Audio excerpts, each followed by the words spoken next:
Welcome to EntreProgrammers Podcast, the podcast for developreneurs, the podcast where you get to be a fly on the wall listening to real conversations of three developers trying to tackle the challenges they face as entrepreneurs. This episode of the EntreProgrammers is brought to you by DigitalOcean, the easiest way to get up and running with a Linux VPS in less than a minute. Seriously, it's incredibly fast and incredibly simple to get started with Linux on DigitalOcean. We run the EntreProgrammers.com website off of our DigitalOcean server, and I personally run a couple of other websites off of there. I run Watch Me Code, I run the Signal Leaf blog, and I run the DerickBailey.com blog off of DigitalOcean servers. And they couldn't be better. I've never had a single problem with them. I've always had reliable service. They're incredibly fast. They're all SSD based, so they're going to run super fast on the back end when they're actually doing some data crunching, and they have a terabyte of bandwidth for your default usage every given month. That's a ton of bandwidth. There's no way I'm hitting anywhere near that kind of bandwidth for the $5 a month that I'm spending, or $10 a month that I'm spending in a couple of cases. With over 400,000 developers, including the EntreProgrammers that they're currently serving, DigitalOcean will run your production applications and your personal projects like you would not believe. And you can get started for just $5 a month, with details on the pricing listed at DigitalOcean.com. But it gets even better, because if you use the promo code EntreProgrammers, you're going to get a $10 credit. So you're effectively going to get 2 months worth of free service by using the EntreProgrammers promo code at DigitalOcean.com. So check them out. They're an amazing service full of great people, excellent tutorials, and by far the easiest way to get a Linux VPS up and running to run your personal products, your production applications, and so much more. All right, we're live. Awesome. Yay! Yay! So hey, we got a new sponsor coming up, Raygun.io. They are a error tracking service basically that I use for Signal Leaf, among other things. I've been using it for a couple of years now, and they're pretty dang awesome. They track everything on my Signal Leaf stuff from the website all the way out to people's browsers that will send errors directly to Raygun. They also have SDKs for mobile apps, I think. And one of my current favorite features that they started doing recently is release tracking, where every time you have a new release of your software, it'll basically start grouping all of the errors that your system has by that release, so you can see which releases have what errors and know which ones you actually did fix versus the ones that you think you fixed and any new errors you introduced, and awesome stuff like that. So similar to DigitalOcean, we are waiting for Raygun to send some assets over to us so that we can get them up on the blog posts and everything, but they are going to be sponsoring us for a number of months here, and I'm super excited about that because I love the Raygun service. Cool. That's awesome. I also got me some fancy new glasses. Nice. Yeah, totally. They have this, if you're watching the video, they sent me this little wooden model of their logo. Oh, nice. A little Raygun. It's pretty awesome. It's like, pew, pew, pew, pew, pew. I'm also rocking the t-shirt today that they sent me a while back. There we go. So I got the logo right there. My kids would so ruin that wooden thing. Oh, totally. It's actually pretty dang sturdy, surprisingly. I mean, it doesn't look that well made, but it's very simple mechanics to put it together, physics to put it together, however you say that. And it's pretty darn solidly built. It's quite solid. So That's cool. You guys, everyone can tell who handles sponsorships for EntreProgrammers. totally.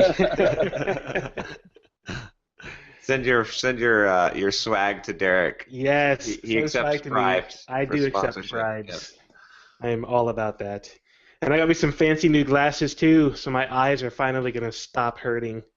Cool. Awesome. I'm excited to get those picked up. Let me move them closer to the camera here. There we go. They're actually really nice. They're I don't remember the brand name of the lens, Lafont Paris, but they're these super lightweight frames, and I got these fancy computer vision lenses, is what the optometrist called them, which I'm not supposed to wear them all the time because they have a very specific focal distance, basically from me to my monitor, like 2 feet. And then at the very top of the lens, there is a distance focal, so I can see stuff that's farther away. And at the very bottom of the lens, there's a very close-up focal distance, so I can see my keyboard just looking down through the lens. So Nice. it's a lens that was specifically designed for people that sit in front of computers all day. And I had glasses like 8 years ago, and I broke them about 4 years ago, and I just never bothered to get them replaced. But I've been noticing the eye strain and fatigue and headaches have been hitting me pretty hard for the last 6 months or so. So I finally got it taken care of, and I've only had them for a day now. This is the second day I'm wearing them, so it's still taking me a bit to get used to them. But I'm hoping that once I do finally get used to them, the eye strain and fatigue will disappear, and I'll be able to see properly when I'm not at my computer anymore.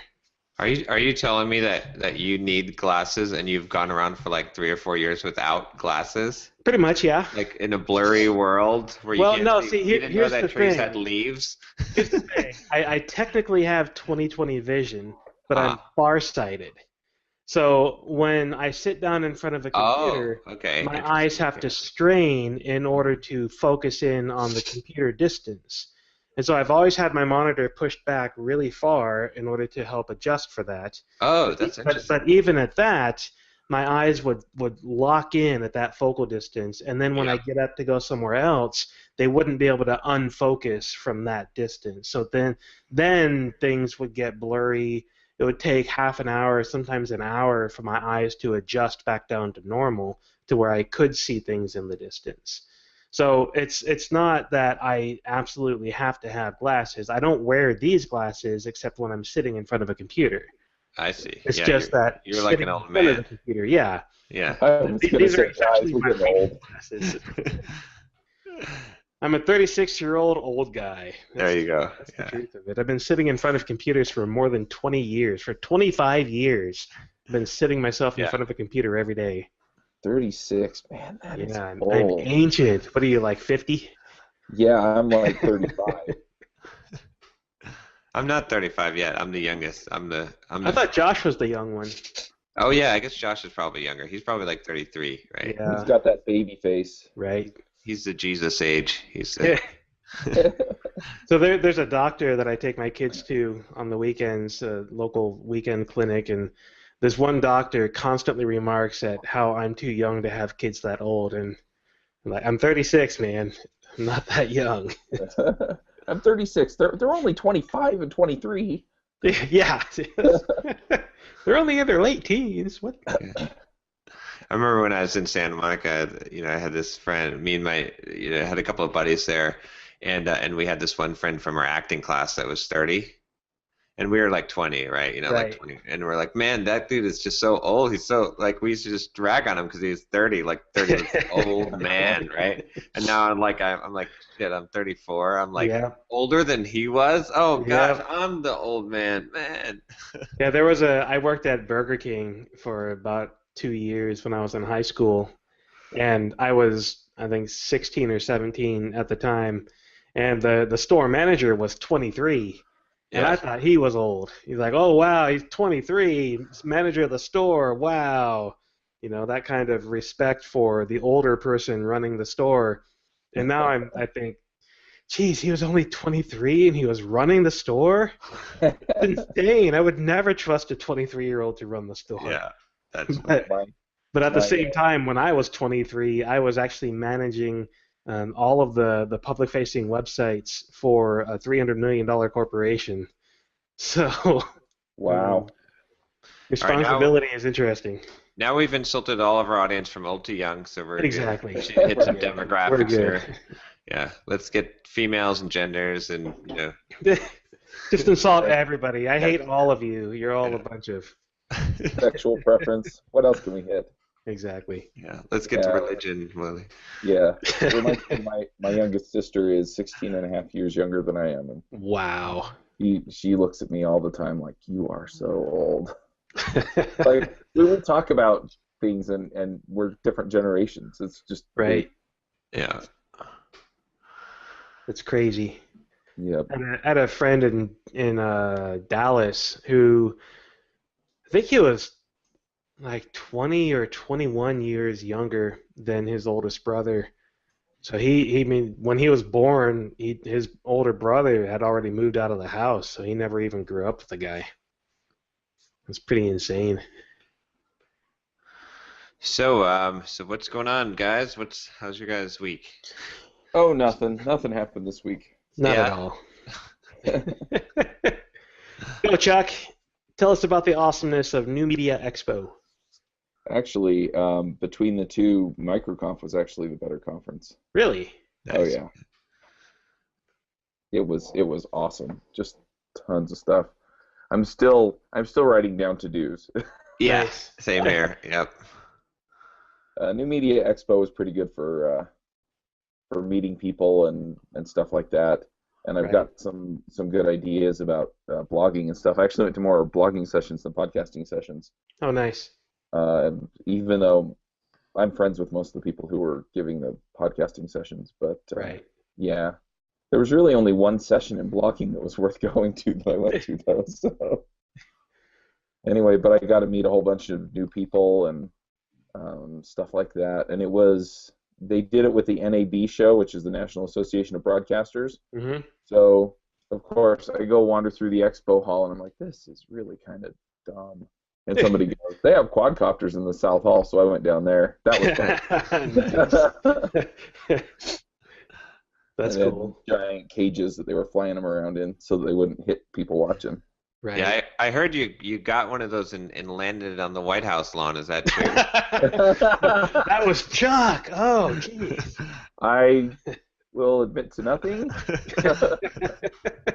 Man, it's got to have some serious range to get from Vegas to the White House. That's right. I wasn't getting famous enough from the podcast, so I decided that was my next effort. But yeah, so it was tremendous. Some of the to-dos that I came away with though were Patrick McKenzie. He was talking, and he basically said, "You can talk all you want, but you'll never know if people are going to buy until you let them pay you." Yeah, totally.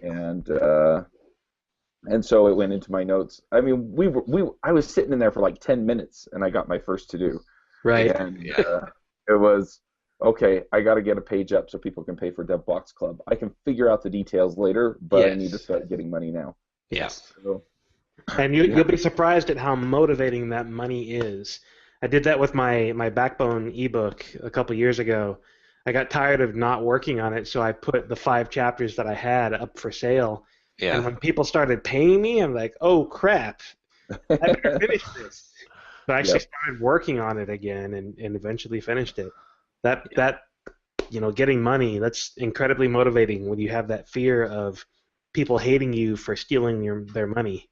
Well, exactly, because what that psychological principle of the fear of loss is more motivating than the. So if you're going to create a book or whatever it is, and then you're going to expect that people are going to buy it from you, that's the gain, right? So the motivation of gain.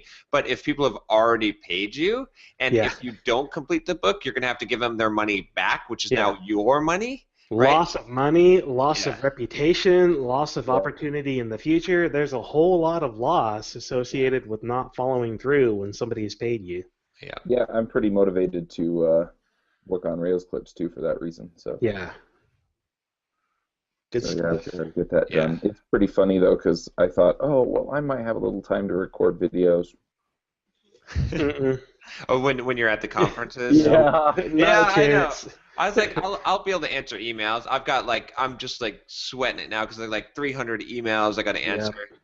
But that conference, I'll echo what you said. MicroConf was hella worth it. It was before the conference even started, I felt like it was worth my money. Just meeting, to pre-meet with people at lunch was just. Oh yeah. There's so many people that it's like, okay, Derick, it's like this.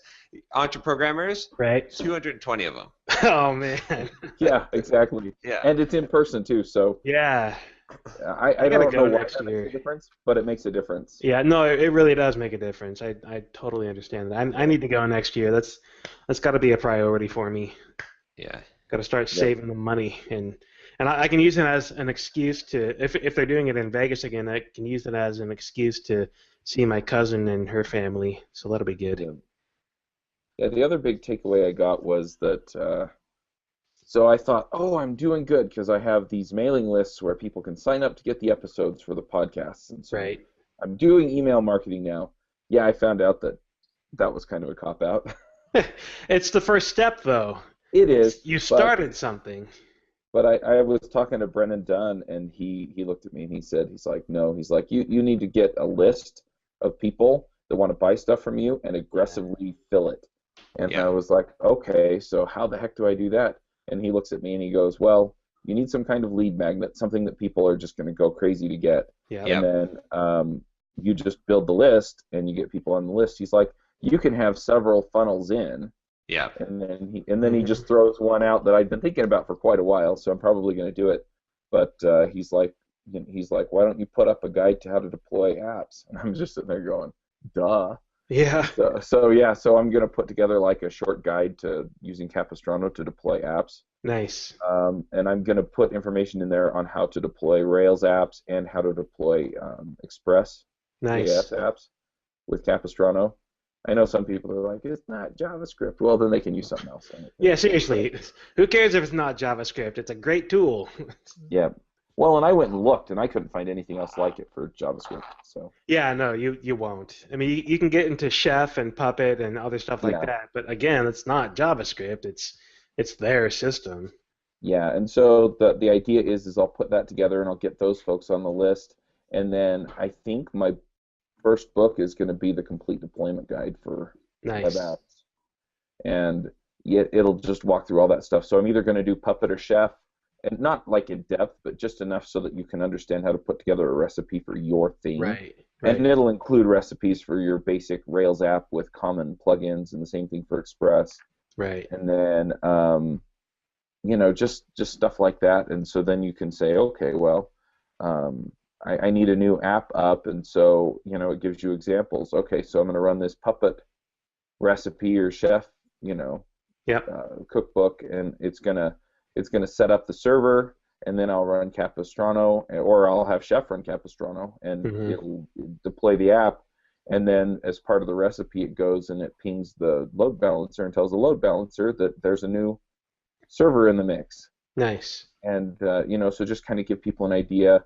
Okay, so you start out putting everything on one server, then you wind up splitting it off into multiple servers, and you have load balancers and things like that. So we're not going to show you how to set up the load balancer per se, but so this is how your deployment schema can evolve over time to encompass all this stuff. So I think once you show them the basics of multi-server deploys and single server deploys, I mean, people can figure out the rest on their own, deploying SOAs and stuff. Right. Yeah, that's something that I need, honestly. I'm deploying Express apps to my client, and I'm doing it through Git push. So I have a bare repository on the server, and then there's a post receive hook in the Git repository that runs my complete deploy script onto the the same server that the Git repository is on, and that works really well. It's served me really well, but I know there's a lot of things that I could be doing better. So something like what you're talking about, just a quick guide to getting those kinds of things set up would be really valuable. And you'll be surprised at how well those quick guides work for generating leads that turn into customers. Because we focused on my Signal Leaf guides a couple of months ago, late last year, I guess, and those have been doing phenomenally well. I get a pretty regular stream of probably 3 to 4 emails per month of people that have gone through those guides and are emailing me with questions about Signal Leaf and additional questions about podcasting and podcast hosting, and a number of those people have turned into customers. So it works well. Even I'm not even doing any kind of pay-per-click advertising for those, or even any real Twitter advertising. I have scheduled tweets that go out a couple times a week, and that's about it. And that in itself is generating a pretty steady stream of potential customers and new customers eventually. I hadn't even thought about the Git deploy method. I've used it before, but yeah, I got the idea from Heroku, of course, because it doesn't deploy stuff to Heroku at this point. Well, I think there would be like a chapter on deploying to Heroku, and then it's like when you graduate because you're tired of paying more than it costs to run it on a VPS, or you're tired of the limitations they have, then you can move up to this. And there's no reason why you couldn't have a chapter in there on how to set up a Git deploy anyway. Right. But it was incredibly simple. I was really surprised at how easy it was to do. Yeah, my deploy is not nearly as fancy as Heroku because I do shut down the services and then do a deploy. So it's not like Heroku where it stands up a new instance and then replaces it. yeah, It's shut it down, do the deploy, run the upgrade processes and scripts, and then stand everything up again. But for me, that's good enough because the systems that I'm doing don't need that 100% uptime. yeah. The problems that most people have with that basically boil down to that you have to write your post deploy hook is basically a bash script. Yeah. And so, And I put my bash script inside of my Git repository. So yeah. I edit it inside of the same repository as the code, and when I do the deploy, it calls the bash script that I saved to my repository. Yeah. But the other thing is I'm thinking about doing some productized consulting with it. Nice. So basically, it'll boil down to, hey, go get the book so you can set it up yourself. Or if you want me to do it, go get the book so you can understand what I'm doing. Right. But then, if you want me to do the basic DevOps setup stuff for you, then, it's like a single server deploy setup will cost you so much, and then if you want the standard load balancer and a handful of servers behind it, then it'll cost you this much, and then if you want anything bigger than that, then we have to talk. Nice. But I think that would set things up pretty nicely. And the other thing is that then I can train a few people to actually build the recipes for me. Yeah. Right. And I just give them the basic. Here's a Rails. Here's your standard couple of servers behind a load balancer, and then the custom stuff would go to like my top end guys, or I just have to do them. Right. But then I'm making money, straight up from somebody else doing the work. Yeah, the customer comes to you because they know your name and reputation, and you have trained this other person to the point where you have complete confidence in them. And like John's been talking about with documenting the process for everything recently. Mm-hmm. Get everything documented down to a T so that person can be trained easily and help you improve the process as well. Yeah. And then you can even sell ongoing support too with that, because that's one of those things that is beautiful for ongoing support. Deployment processes always change. There's always issues. It's something you continue to do. So someone would, if you've set up their deployment for them, they're going to gladly pay you to have a monthly person that they could call if something goes wrong. So, get a retainer worked into those deals. For X dollars a month, you'll have this much support, and that will, and then you can offer. With that retainer, offer a reduced hourly rate, right? Because they have a retainer. If they don't want the retainer and they just want to call you whenever, well, then it's a higher hourly rate. Right. Well, then they just pay whatever hourly rate I decide on. Yep. But the other thing is that a lot of those retainers, your deployment recipe or your deployment needs will change, but most of those changes are going to happen at the beginning of your app. Yeah. They're not going to happen later on until you need some extra functionality out of Postgres, or you need some other open source software to make stuff work. So it'll be mostly one off after the first little while. So. Right. But yeah. That's pretty cool. That's definitely worthwhile doing something along those lines. There's a lot of opportunity for you there. Yep. Yeah, and those educational lead magnets, those work well, right? Right. So it'll be the quick guide to deploy anything, and then the book will be the complete guide to deploy anything. Nice. Or something like that. And there will be an asterisk. This doesn't work on Windows. I don't know. The complete guide to deploy anything except Windows. But yeah. Or maybe it'll be the complete guide to deploying web apps to Linux. I don't know. Yeah. But yeah, so anyway. But I got a ton of ideas. I started putting together pickuppodcasting.com because I want to start doing that. But I don't think I'm going to seriously pursue it until I have Rails clips done. Right. And But I've mentioned to Mandy a few times that I'm probably going to hire some lower cost person to do some menial stuff. So I'm going to be pulling that together here pretty soon. I'm probably just going to do what John did with his VA. In fact, do you want to just kind of give us a rundown on how that's working out for you? Oh, sure, yeah. So that's actually working out really well. It's been like I guess 2.5 or 3 weeks now, and Andrew's pretty much come up to task on everything that needs to be done. Nice. It was nice having Doug do it part-time, but I really need someone full-time doing this that's just dedicated to this stuff, because then we can tweak the process, and like we've got more, room here to get things scheduled ahead of time. Right. And so Andrew has been basically probably saving me like 20, 25 hours a week at this point now. Oh, nice. He's got and allowing me to do more, right? So I just added more. So right now, like his basic schedule is, and he just looks at my schedule, right? I've got it down in the wiki, but on Monday a blog post goes out. I just write the blog post, but he goes in and he formats it, adds images. And he's been creating featured images for me. So if you go to simpleprogrammer.com and you look at like the last few featured images for my blog posts, you can clearly tell the ones that he's been doing that are way better than anything that I was doing before. But so I've been pretty happy with that. He's just, I just gave him some creative license and said, hey, Nice. run with this. So he's been doing a great job on that. He SEOs the blog post, tags it, right, does all that. And then I've got the 3 YouTube videos that come out every week. So he goes in and I just upload them up there. I've got the video person doing the editing already, but he goes in, he puts in descriptions, he puts in annotations, he tags those, gets those all ready to go. And then I'm trying to think of what else. So he's going and editing Get Up and Code podcast and putting that up, getting that all ready, getting the featured image for that.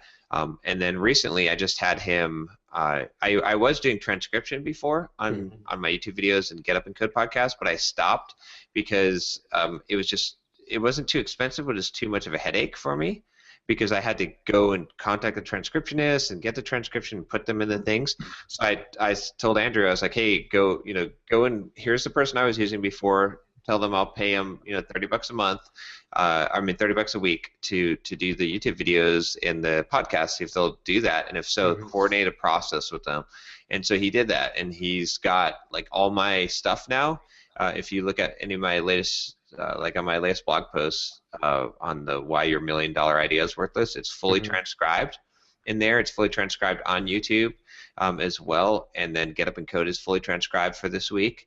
And he's got that all coordinated. So nice. Yeah. Plus he's answering emails like pretty much like 2 hours worth of email work per day that it would take me from the blogging course. Wow. Which, he's pretty well trained on that. He's doing a really good job. He just flags stuff that he can't handle, and then I respond to those. But for the most part, he gets that stuff done, and I've got him on some simple side projects too. Right now, he's creating like a logo for the blogging course, and he just sent me like his first draft of it, and it looks really good. He's gonna make some revisions, but yeah, it's working out really well. I mean, I don't. Part of it is because I have the process in place, so it's really like detailed of what I need him to do ahead of time, and I had these ideas.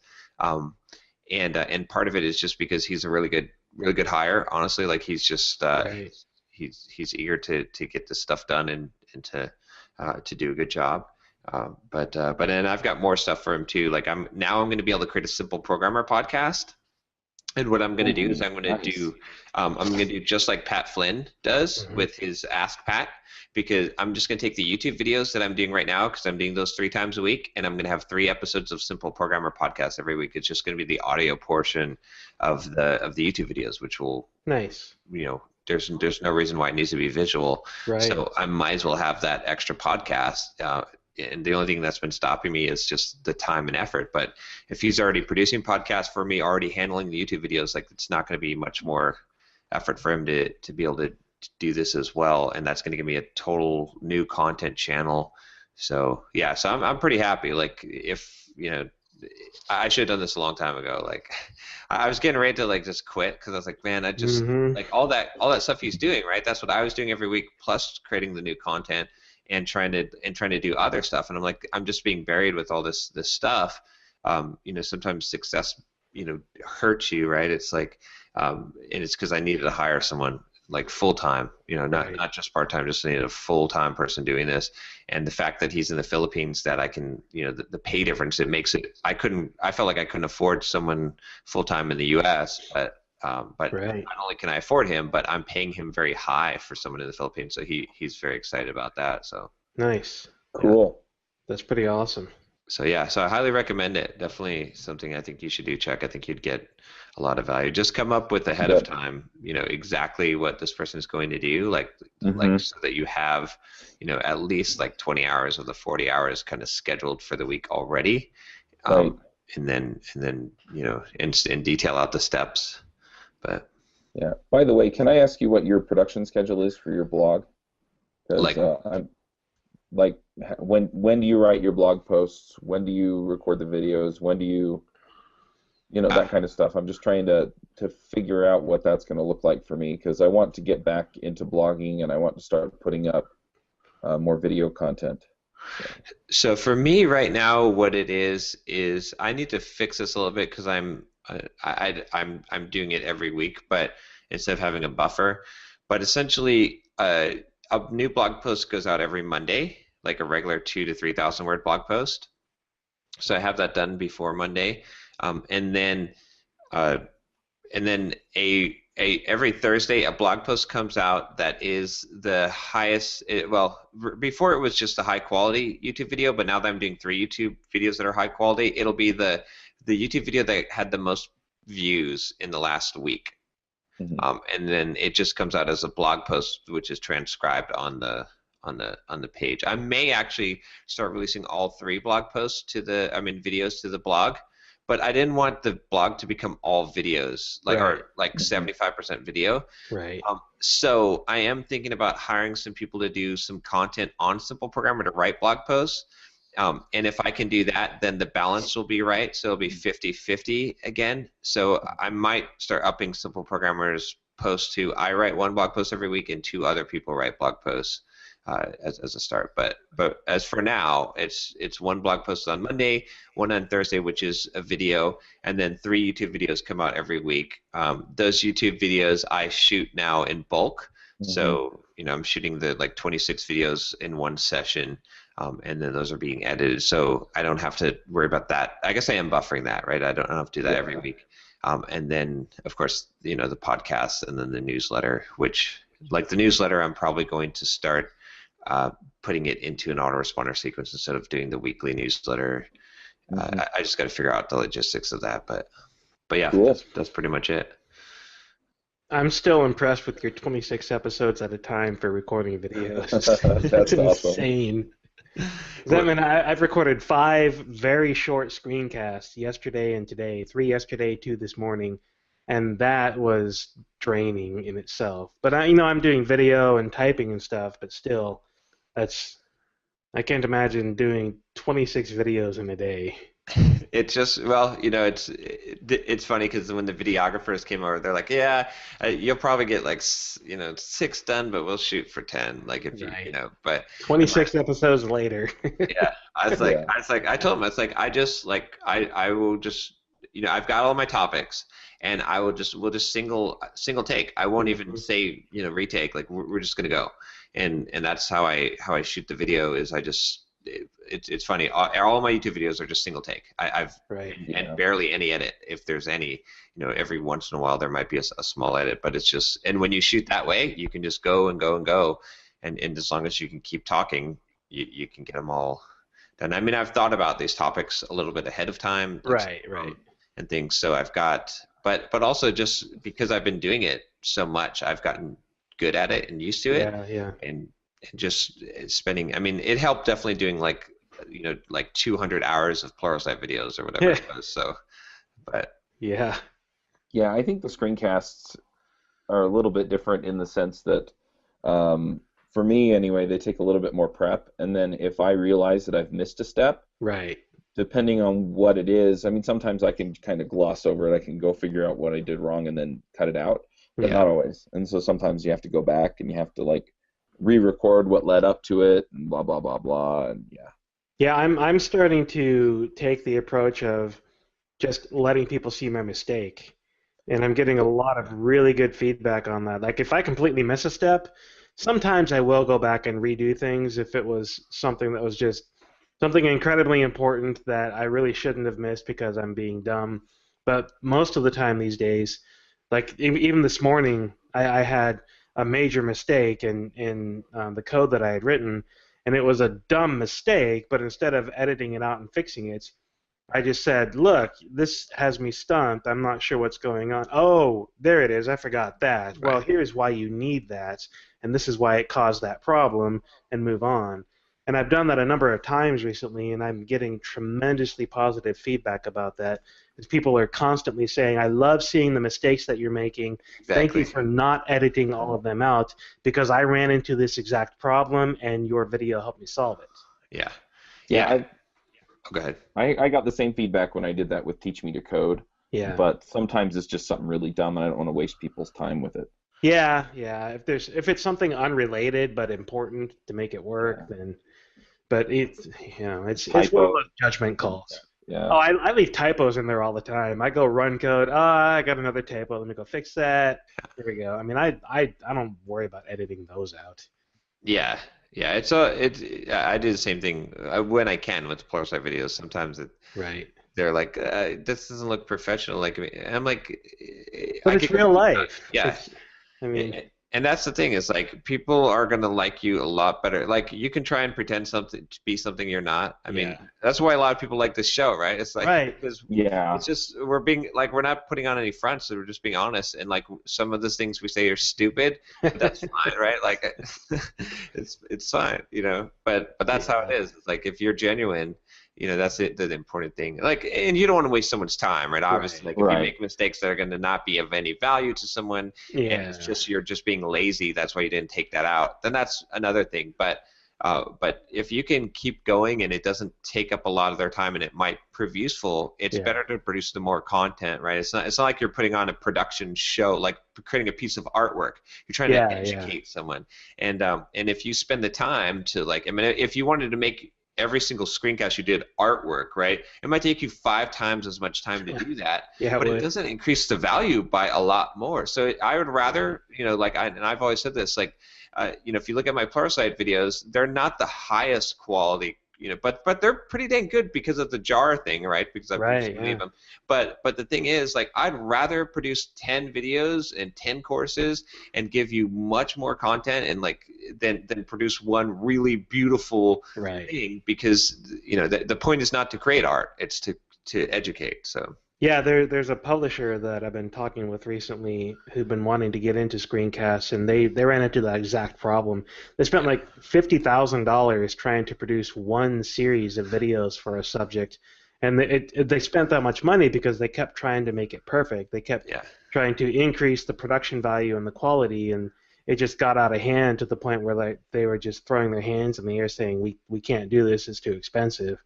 And so I've been trying to help them understand that you don't get quality like that by sitting down to produce quality. You get quality by practicing and producing and releasing stuff, and over time quality grows and you get better and you streamline the process. Exactly. Yep. There was an episode in my Mongoose JS series where I ran into a serious bug and I had no clue what the problem was, and it took me like 2 hours to figure it out. But once I figured it out, I was like, oh man, that was a really horribly difficult thing for me to figure out. If somebody else runs into this same problem, I don't want them to spend days on end having to go through this and figure it out. So what I did in that case was I backed up to the point where I caused the problem and continued forward knowing that I was still causing the problem. But when I came to the point where the problem exposed itself, then I talked about how I went through the debugging process to figure out what the problem was, showed all of the individual steps that I took to find the issue, to uncover what the real issue was behind the scenes, and then put it all back together fixing it. And I got a lot of really good feedback on that episode from people saying that they really liked seeing that debugging approach. Yeah, and I definitely am good with all of that, but I just don't want to waste people's time with stupid stuff that they don't need to see. Like if I flub a sentence 3 or 4 times in a row, I don't want them to see that mistake. Right, exactly. You know? Yeah, well, I have an editor that I'm paying to take all that crap out. Totally. Yeah, I cannot live without my editor. So he goes through and he looks for all the typos. Like if I mistype something and then backspace over it, he just goes and cuts that out. Yeah, my editor does that stuff too. Yeah. So the same thing with this sentence. If I say something wrong, I snap my fingers by my mic because it just picks it up. Yeah.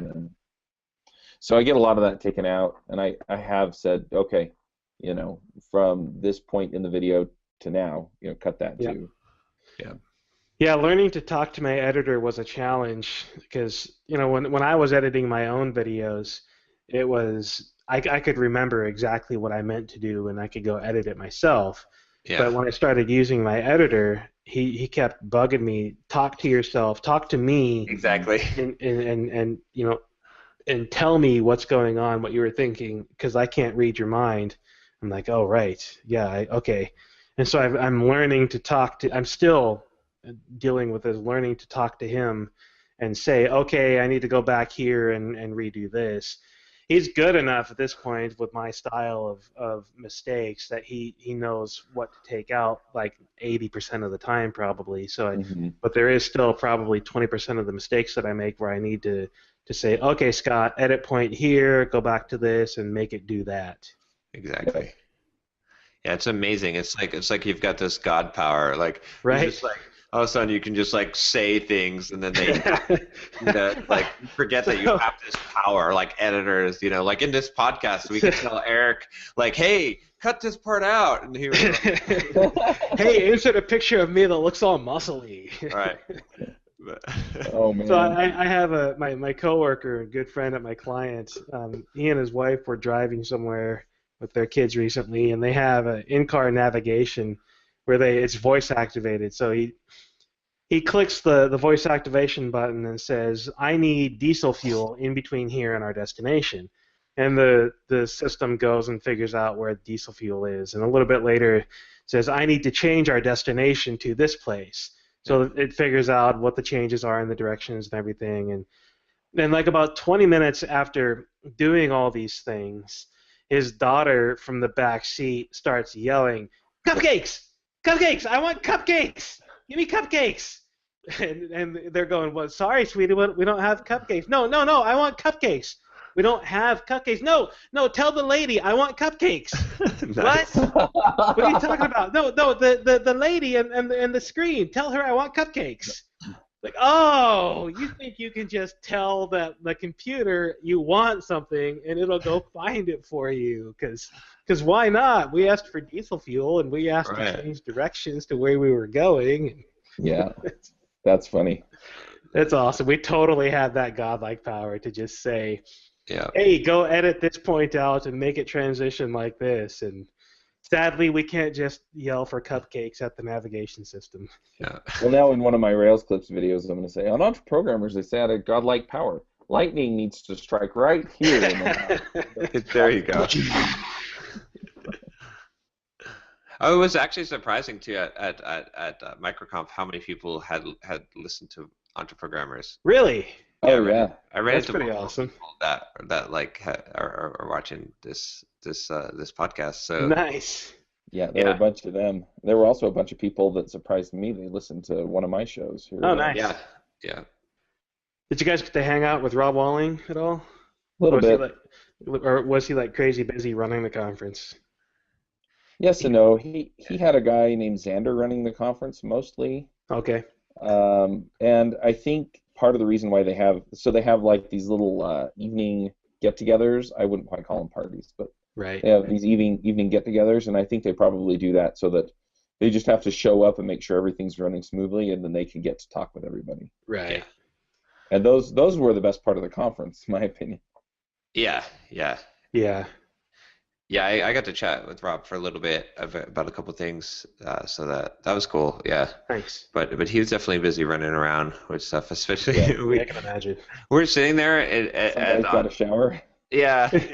We're sitting there on Saturday morning Monday morning, right? And like we hear this hissing noise, like, and I turn around in the back of the room, And it's like you know when Batman, like when the Riddler shows up and he's like poisonous gas, you know, that's what, like, I just look up at the corner of the room and there's like this black liquid just spraying down from the corner of the room.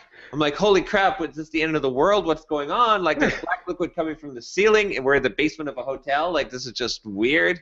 And people were running out of there. Yeah. That's kind of awful. What was it?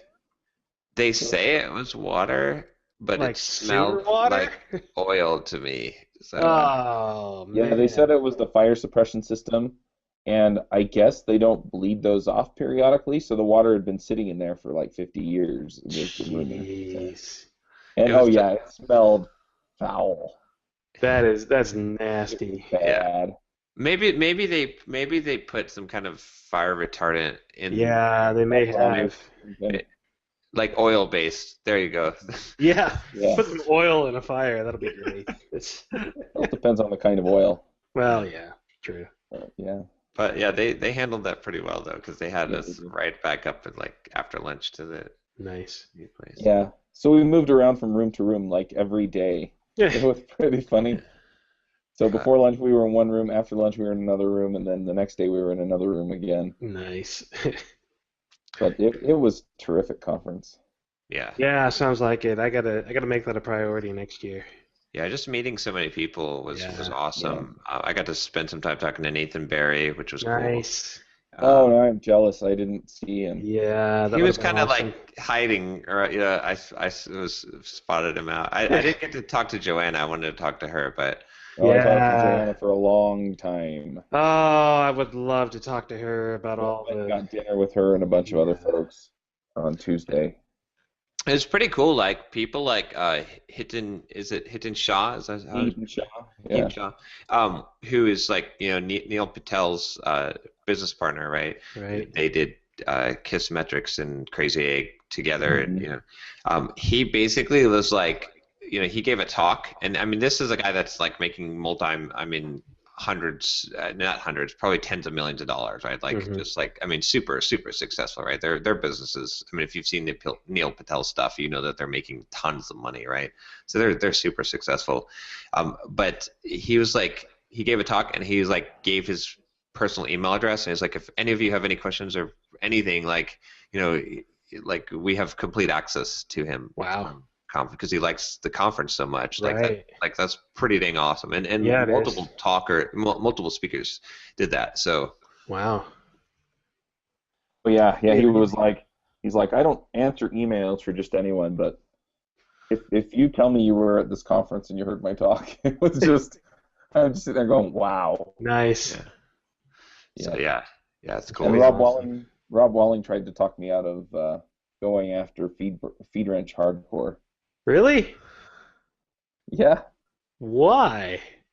Basically, I couldn't make a compelling case as to why people would really want it. Most people aren't using FeedBurner anymore anyway. True. So, so he's like, you got to figure out what else they want. And I was like, well, I actually know what else they want because I talk to these guys all the time. Right. So so I may pivot in a different direction, and I may just have feed wrench since it's mostly built. I'll probably finish it, put it out there, but I'm probably not going to spend a lot of time going after it. I'm just going to build in the features I want and then let people know it's there, and then if it does become a thing, then I'll go for it. But I'm going to focus on the other area that I know people want if I go and build a SaaS product for podcasters. Nice. So that's cool. Yeah, I thought you were going to cry. A little bit. I mean, I certainly still want FeedWrench because I think there is a lot of value there, especially if there could be partnership for distribution of RSS feeds and metrics and all that. I think there's a lot of opportunity there. I think there is, but I've got other things I got to focus on right now. Right. So I keep kicking it down the road, but I do want to finish it. I'm not gonna go and chase it as my my big thing. Does that make sense? Yep, totally does. I'm kind of in that boat with Signal Leaf. It is something that I really enjoy doing, and frankly, I've been kind of pissed off this week that I haven't been able to work on it at all because I keep getting production support issues, and I had to deal with getting a bunch of Watch Me Code stuff done. But now that I have things kind of settled down, I'm really looking forward to getting back on Signal for a little while and get a few features done and a few features cleaned up. Yeah. And have that next little push, just these occasional pushes now and then to slowly continue its growth. And eventually, I'm still very hopeful that Signal Leaf will turn into something very valuable and provide a lot of income for me and a lot of work for me. But I'm more in the slow growth, slow maintenance kind of mode for it now. So I totally understand where you're coming from. Yeah, the SaaS ramp of death, as they said so many times in the conference. Yeah. Actually, yeah. So that's kind of funny. Like, the whole time I'm like, to me, the talks weren't as important. Like, some of them were, right? But because I'm not creating a SaaS product, and so many people at MicroComp were. But that I was thinking, oh yeah, Derick would really like these talks because they would. Which you can, I think they're going to publish them like 6 months afterwards. Oh, nice. But yeah, there's tons of SaaS talks that I think would directly relate to you that you'd like. So definitely, yeah, I gotta check those out when they come out. Yeah. The biggest takeaway. And the YNAB guy is a local guy for me, so. Yeah, nice. Oh yeah. Oh okay. Yeah, actually, that's funny. I was just about to say the biggest takeaway for me for the whole thing was the YNAB guy, Jesse. I can't remember his last name now, but the you need a budget. Yeah. Right. And it's funny because his talk was actually like he was kind of preaching to the choir as far as most of what he was saying, right? Like as far as I'm concerned, like I'm definitely extremely conservative guy. Like I have my finances pretty much in order as far as that goes. But there was the one thing that he said that like he talked about putting your each dollar having a job. And then he talked about, I just had this thing click because he was like talking about how he was taking 50% of the money his business was making off the table and putting it into other investments because which he thought was stupid because why wouldn't he invest in his own company, like invest somewhere else? And then I was like, I'm taking 95% of the money off the table. What the hell am I doing? And that was the big reveal for me is like all the money that Simple Programmer makes. Right. I'm not like most of the single founders there that have to live off of their business income, right? They have to get that income to be able to quit their job. Like I have the real estate income and I have the Pluralsight royalties. Like what Simple Programmer makes for me, there's no reason why I need to be taking that off the table and putting that and taking that money out of the business. What I should be doing is investing that money. And so yeah, I just had this flash bulb go off that I was like, whoa, I'm like doing something stupid. All these other people that are growing businesses, they are reinvesting. They're not taking salaries, or they're not. I mean, they're taking the minimum amount they need to live, and then they're putting everything else into the business in order to grow because they're trying to grow the business. Yeah. And I'm just sitting here trying to increase it, grow it without putting investing, right? Yeah. And it's like if Simple Programmer is now making like 10 to 12K a month, and I put 10 to 12K worth of money back into Simple Programmer to grow it, how much will I be able to grow that sucker in 2 years versus if I'm taking all that money off the table? Yeah. So I'm really gonna like stop being a cheapskate and start like saying, okay, look, the money Simple Programmer makes, there's no reason to take that money out of Simple Programmer. And I don't need to spend it foolishly, but I need to find places to spend that money. Like I need to be spending that money to grow because I don't need that money to live. Right. And that's a better. I'd rather grow the business. So I'm going to be probably.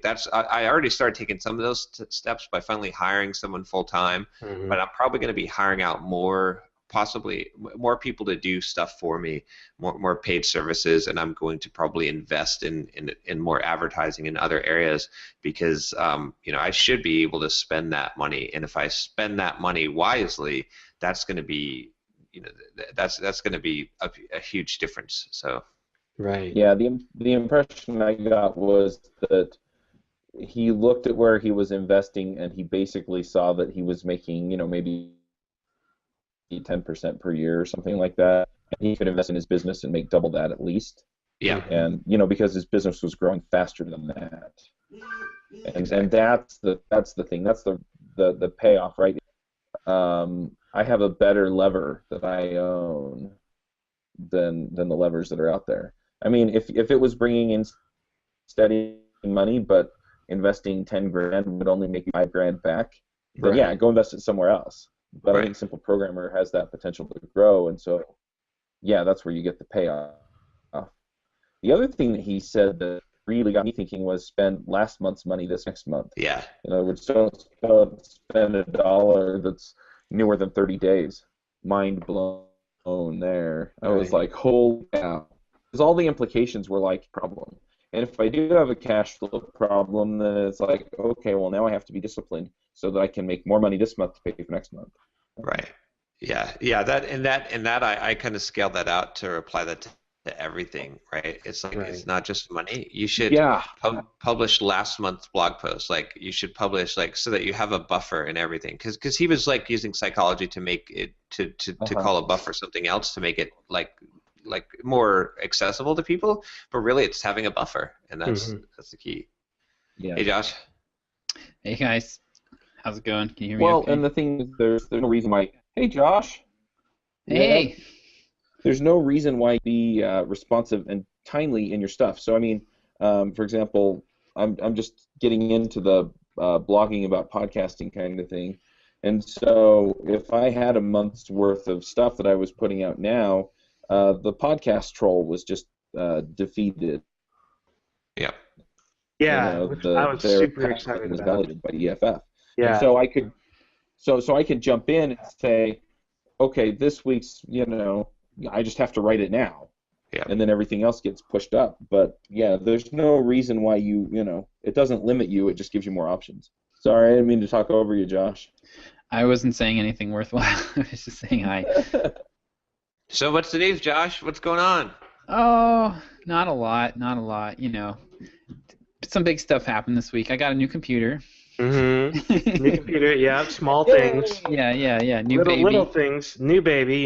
Things that don't matter. Yeah. Whatever. Yeah. We're waiting for the big thing. Come on. Yeah. Where's the big thing? The big thing. You got a haircut. Yes. No, I need to get a haircut though. I didn't do my hair this. The little guy arrived on Monday, and he's doing great. He seems like he's going to be a better sleeper than the other two. Nice. So that is that is welcome. We have earned that. Yeah. So congrats, man. New baby in the life. And what was his name again? Zachary Christian. Zachary Christian. Yep. And everything's been going really well. We just had his little checkup, and he's gaining his birth weight back, and nice. Everything looks great. So I have already held him more. You know how you see a lot people post guys post on Twitter oh I'm coding with one hand and holding my new daughter and my new son in the other. That never happened for me. The only way that I could hold them at all was to walk around and bounce them constantly. Yeah. So so this guy though he just kind of hangs out, and he sleeps, and I can read or type or whatever with the other hand, and we just kind of get some quality time. So nice. Yeah, I think I've already held this guy more than I held the other two, probably the first 6 months of their lives. Wow. So yeah, but yeah, he's pretty sweet, and everything's going well. We were scheduled for a C-section on Tuesday, and Lisa went into labor on Sunday night. So oh wow, we had to go in for a impromptu C-section. But yeah, everything went well. It's so nice to be out of the hospital. The hospital stay is always kind of miserable. At our hospital, we have what kinda? Yeah, they have you have no control over anything, right? It's just they have the I mean, from my perspective, the worst part of it is they have this fold-out chair that it's supposed to be a chair and a bed. It's the best of both, but it's actually the worst of both. Yeah, they're awful. Because when you sit in it as a chair, the bottom part slides away because it wants to open up, and so it's like an ab workout. trying to sit there, you have to like keep your abs clenched or your butt slide. Yeah. So, yeah, and then you can't, when it's a bed, you can't actually sit in it because it's like all encompassing. Yeah, it's just. And the best is when they're really old and they start sagging. Yeah. Oh, I spent a night on that, on one of those. When my first kid was born, it was awful. So, but yeah, so it's all good, and everything's been going really well. And I've got one more week. I've been taking this week off. It's actually been really nice. Like I have been really unplugged. Yeah. More so than I have been. I think like getting out of your routine. So pro tip: if you wanna learn how to take a vacation, have a baby, I guess, right? So, but yeah, it's been really nice. I've been relaxed and focused, and feel like I'm actually here, and not floating off in my head. So. Number one sign you may be working too hard, you suggest that having a baby is a good way to take a vacation. Yeah. Yeah. I'm tired. Like we've been, Lisa let me sleep I've gotten about 5 or 6 hours of sleep 2 nights, and then last night I was trying to help a little bit more. But yeah, I'm actually feeling kind of relaxed and not stressed out and rested. That's cool. So yeah, that clues me into some other things I need to think about. Yeah. So yeah, that's pretty much what's been going on this week for me.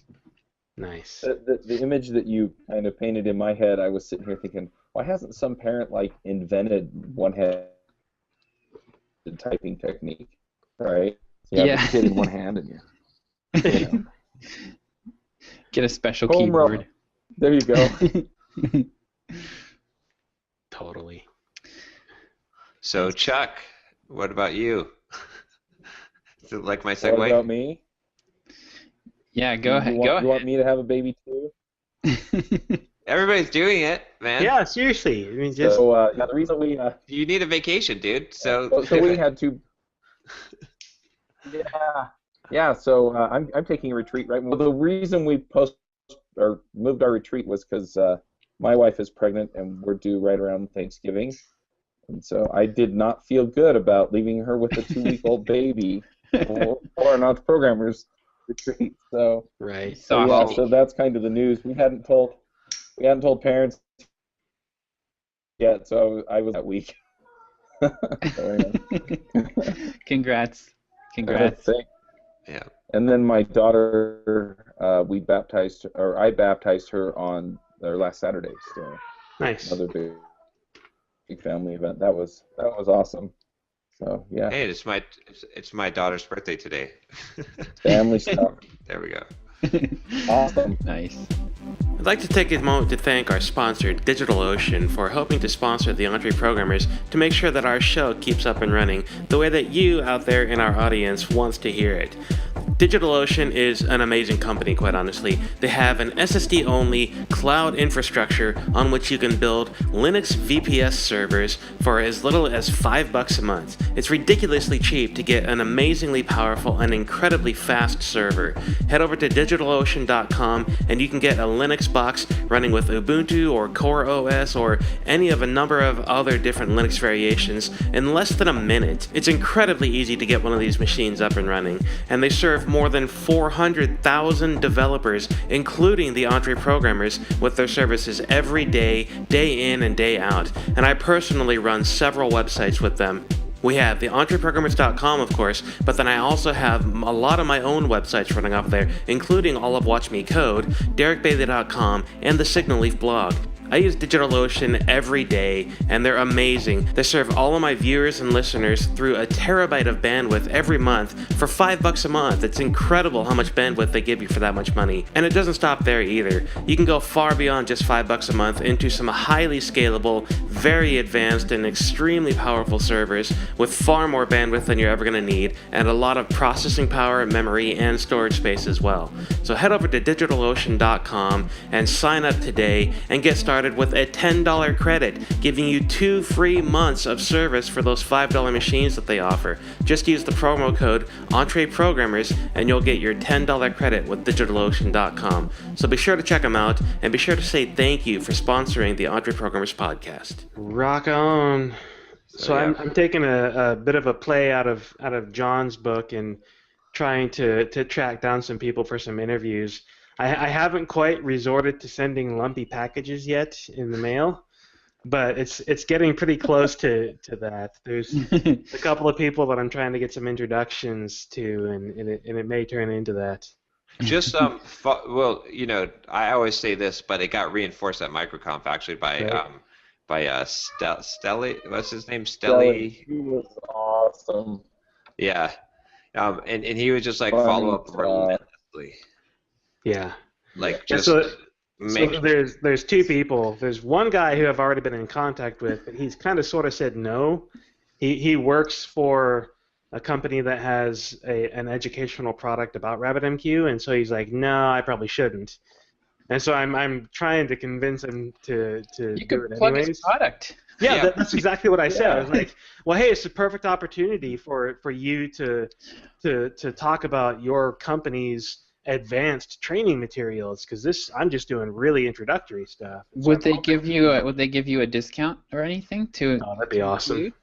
That would be awesome. I should totally. Here's what you do with this guy. I'll tell you what.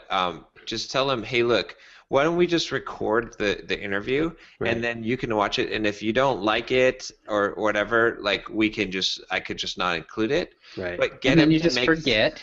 And you ship it. If you get him to make some kind of commitment, like step towards it, it's much more likely that you'll close the deal.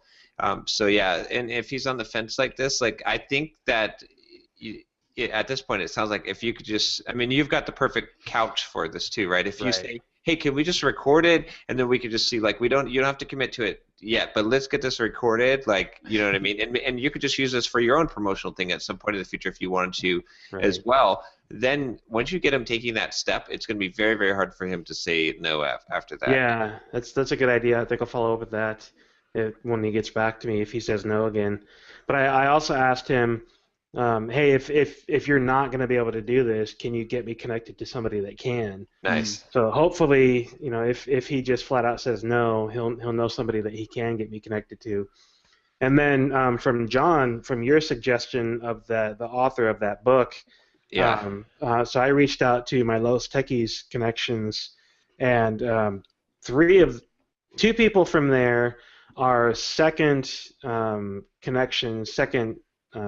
degree connection on LinkedIn. So they are both asking for introductions to somebody that knows him on LinkedIn, so that they can get me connected. And then a third person does know him directly, but was wary about sending an introduction email. So I sent this person that I know back an email that said, yeah, I totally understand why you wouldn't be comfortable with that. However, these kinds of introductions almost always work out favorably for everyone. And I've personally seen scenarios where somebody says, I really want to get introduced to this other person.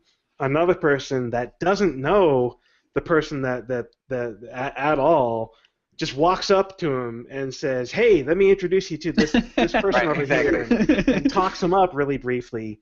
And I've seen this happen over email. I've seen it happen in real life. Wow. I've been the person that somebody wanted to get introduced to a number of times, and had some random person email me with an introduction, and it totally works. It does. Because it's getting that third person involved.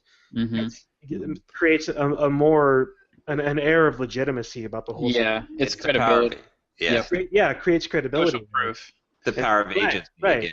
Yeah. And so I emailed my friend back and said, hey, look, this works. Even if you don't know him very well, if you can send this email for me to introduce us, CC me on the email as well, this is going to turn out great. And so I wrote the email for him. I wrote the introduction email. There you go. And said, if you're not sure what to say, here's copy and paste this, reword it if you want to, but this will be a phenomenal introduction to to get us connected so that I can start talking to him about what I'm doing.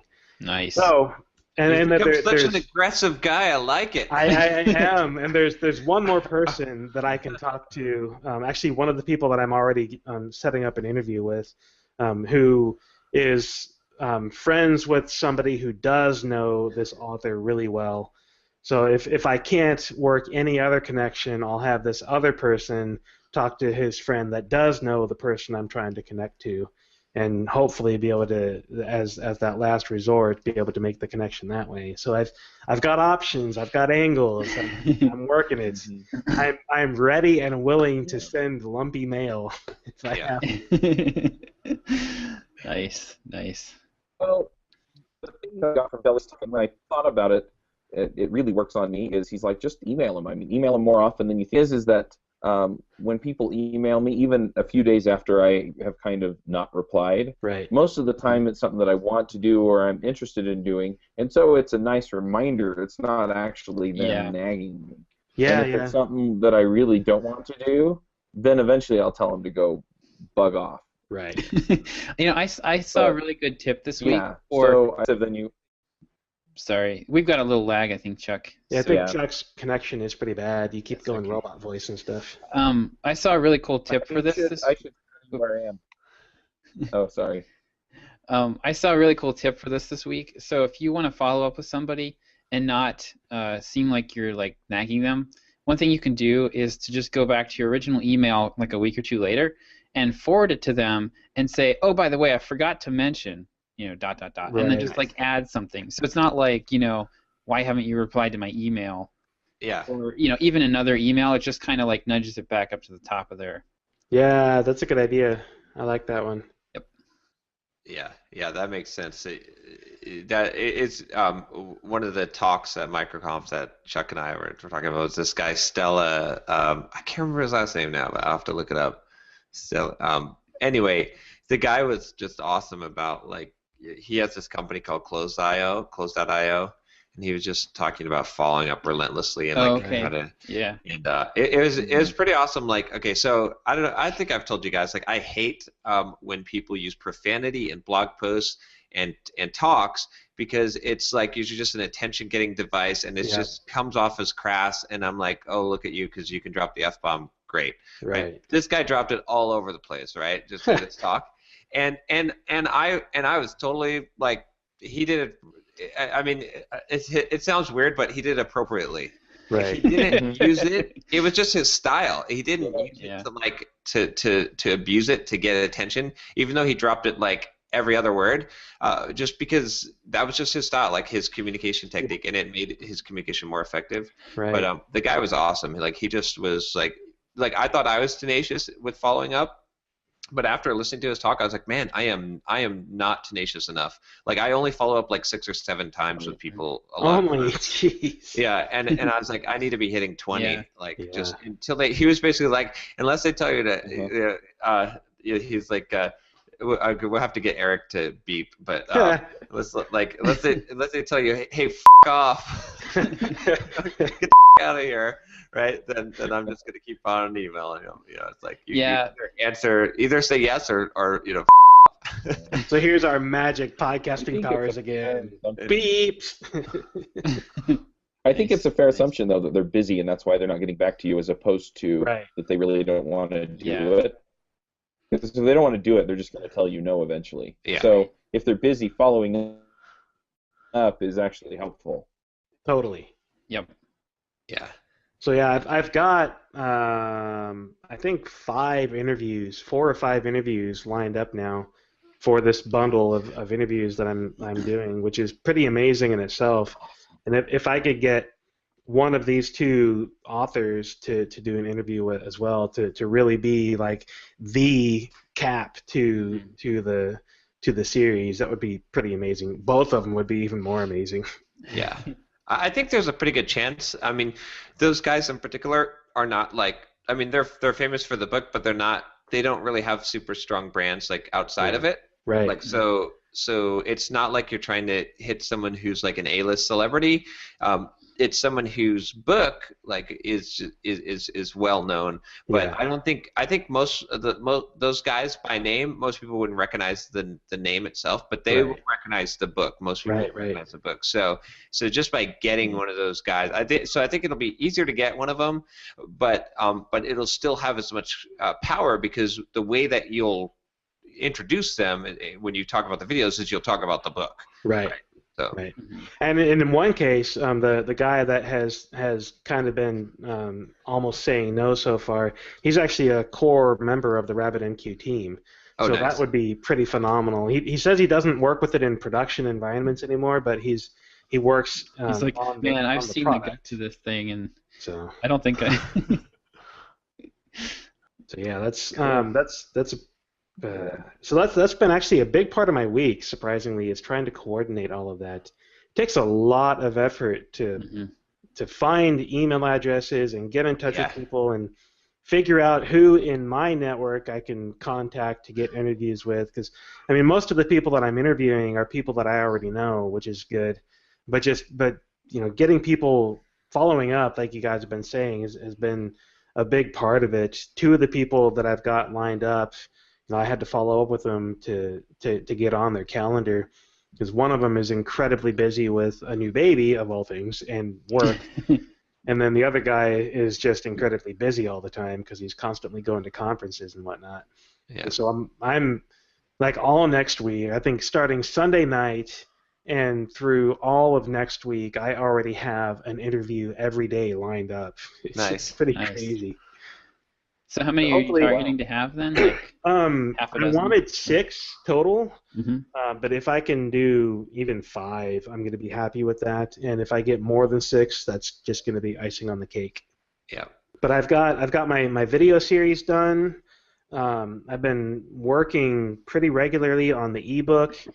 I took that really long chapter 6 that John commented on, and I'm splitting that out into 2 chapters. I think it's going to make each chapter a more appropriate length, and I'll be able to add another scenario in there instead of cramming it all into one scenario, which would be good. And then there's probably one more chapter that I want to write before I get into a couple of small appendices at the end of it. So it's pretty dang. It's probably 60 to 70% done at this point. I'm hoping to finish that up in the next week or 2 as I'm recording these interviews, and then start putting together all the marketing material around this. So I need to start promoting this and start talking about it as well, because as I'm getting closer and having things put together, I want to start building some hype around this. Are there any newsletters in this space that you could approach? Like there probably are. That's a good question. I'd make a list of those. Like I know there are a large number of online groups, like Google groups and Yahoo groups and whatnot, that focus around these types of technologies. So I should probably, and I know people that are on these lists, so I should probably get them talking about it. And with the interviews that I'm doing, hopefully the people that I'm interviewing will be interested in promoting it to their Twitter followers and email lists if they have one. Yeah, just ask them too. Make sure you ask them. So totally.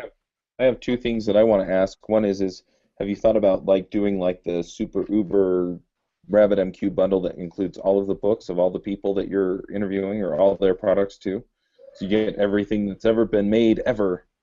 I did think about that. I'm not sure how to pull that off. I would have to get. I would either have to spend a bunch of my own money buying the books and shipping it to people, or I would have to get the publishers involved to work that out. And I'm not ready to deal with that much at this point. I was thinking ebooks or nothing. I don't know. Right. The other question I have is, and this is just a kick I've been on lately, but have you thought about doing productized consulting on rabbitmq? So, for example, helping people figure out, so you have like a scaling audit where it's, here's how you can use messaging to make your app better, responsive, happier. I don't know. Yeah, that's happier. Happier. Those thoughts also run through my head on a pretty regular basis, but again, I'm not sure I want to put that kind of commitment into it right now. Yeah. Half of the reason that I do screencasts is because I don't want to do more consulting. I just want to say, hey, look, here's 2 hours worth of consulting as a screencast, you know. Yeah, the only reason I bring it up is because you could basically say, I can get this all set up for you. You can get a system around it, and then it's like, okay, I put in 2 hours, but I make $1,000 an hour or $500 an hour, or you charge some amount where it's like stupid money that you're totally willing to pick up. Right. Or you'd only have to do the work once. So the first one, you know, you kind of lose your shirt. The second one, you make it back in spades. Right. I don't know. No, that's a good idea. I think there's probably a lot of opportunity around that. And with my primary client, going back to the hours that I was previously working, getting probably 60 to 70 hours a month at this point, I definitely have more time on my hands, but I want to start with focusing that time on, first finishing this bundle, but then also getting back onto Signal Leaf, which I'm really itching to get back onto. Yeah. Mm-hmm. I don't know what it is about this, but Derick, you seem like you are dialed in like a laser. And yeah. You're really running with this, and thumbs up, man. Well, it's you guys. It's the interview, the guest we had last week. Keith, what's his name? Yeah. It's all of these. The universe is telling me to do this, and so I'm like, all right, I'm gonna run with this and see what happens. I take 0 credit. You're doing all the work, dude. I might be doing the work, but without you guys telling me to have done it, and without having watched you guys go through this so many times in the last couple of years, or a year and a half, I guess, that we've been doing this. I mean, there's no way I would be doing this. I mean, I'm taking the influence of what you guys are throwing around, and I'm trying to run with it, but. That's awesome. It's like breaking that. It's like that thing everyone always says about breaking the 4-minute mile, right? It's like, yeah, totally. But when you see all kinds of people breaking the 4-minute mile, it's like awesome. Oh well, yeah, of course I can. Yeah, that's why like this group has been so valuable to me too. It's just like just seeing like the different pieces that each one of us is doing, like, and being successful at them, or at least trying them. Like, it says, oh hey, it is possible. You could do this. Like, right. That's the other thing with MicroComp too, is like just being around a ton of people that are like, hey, they're actually doing this stuff, and quitting their jobs. And, like, I so need to go. I keep saying that, but I really need to go that next year. But I mean, that's really what it is. It's watching the success that you guys have had doing all of these things, and I've always been the kind of person that when I do something, I really try to do it well. There's a saying that I heard from a book years ago. An amateur says, if something is worth doing, it's worth doing poorly. And a professional says, if something is worth doing, it's worth doing right.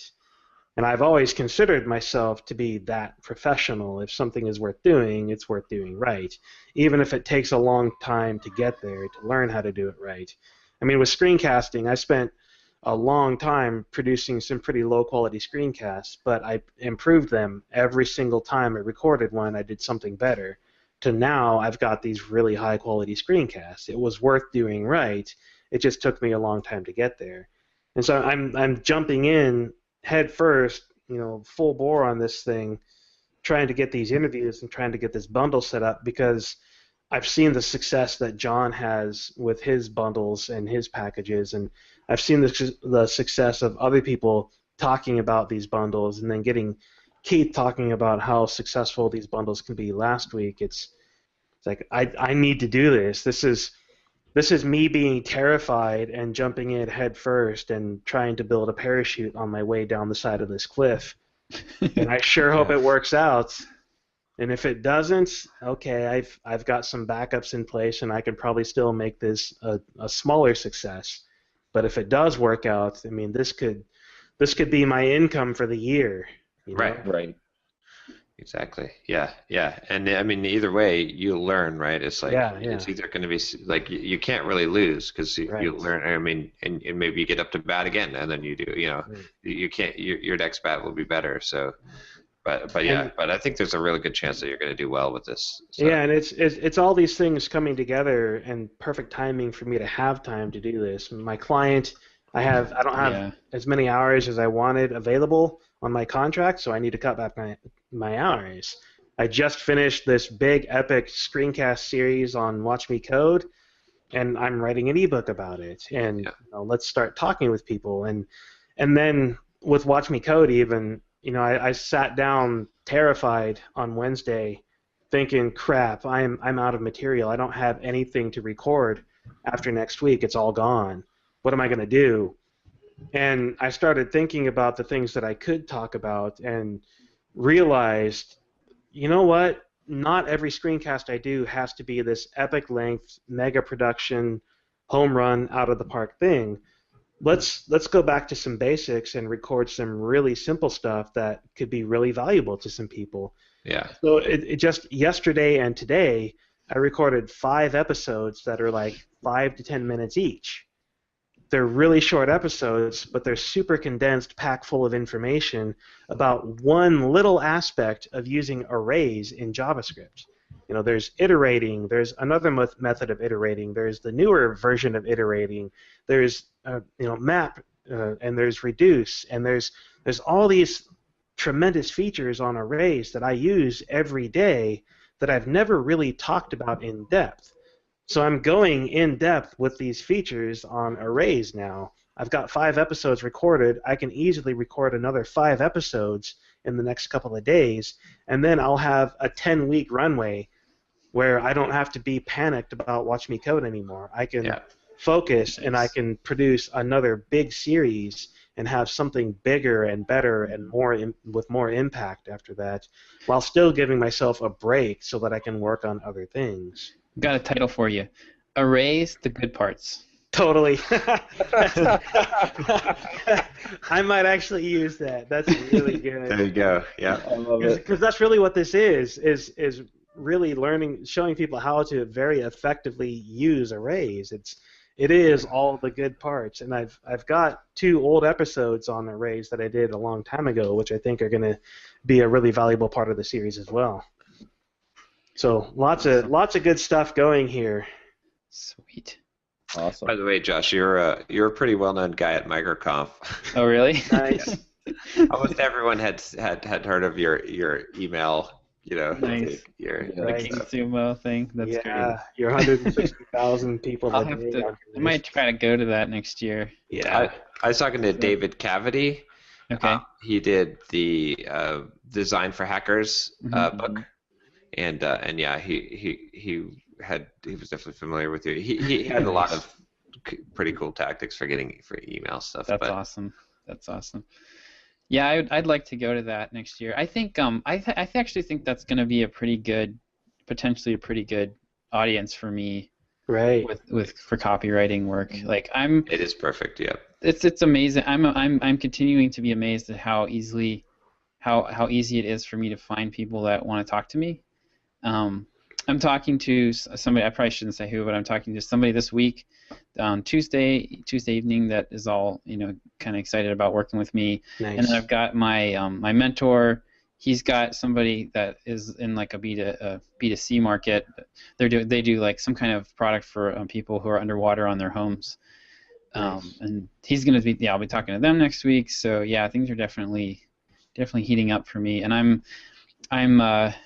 I've been kind of like thinking about how I want to tackle this. It's gonna be it's really gonna be easy. Like I think I'm gonna be working with Xamarin to do some stuff. Pretty sure it's looking good. And then they've got I'm actually thinking I might niche down even further and focus on mobile. So software companies that make tools for developers who write mobile apps. Right. You know what? That's awesome. I need to get you connected with Derick. Yeah, I know. I gotta get that connection set up there.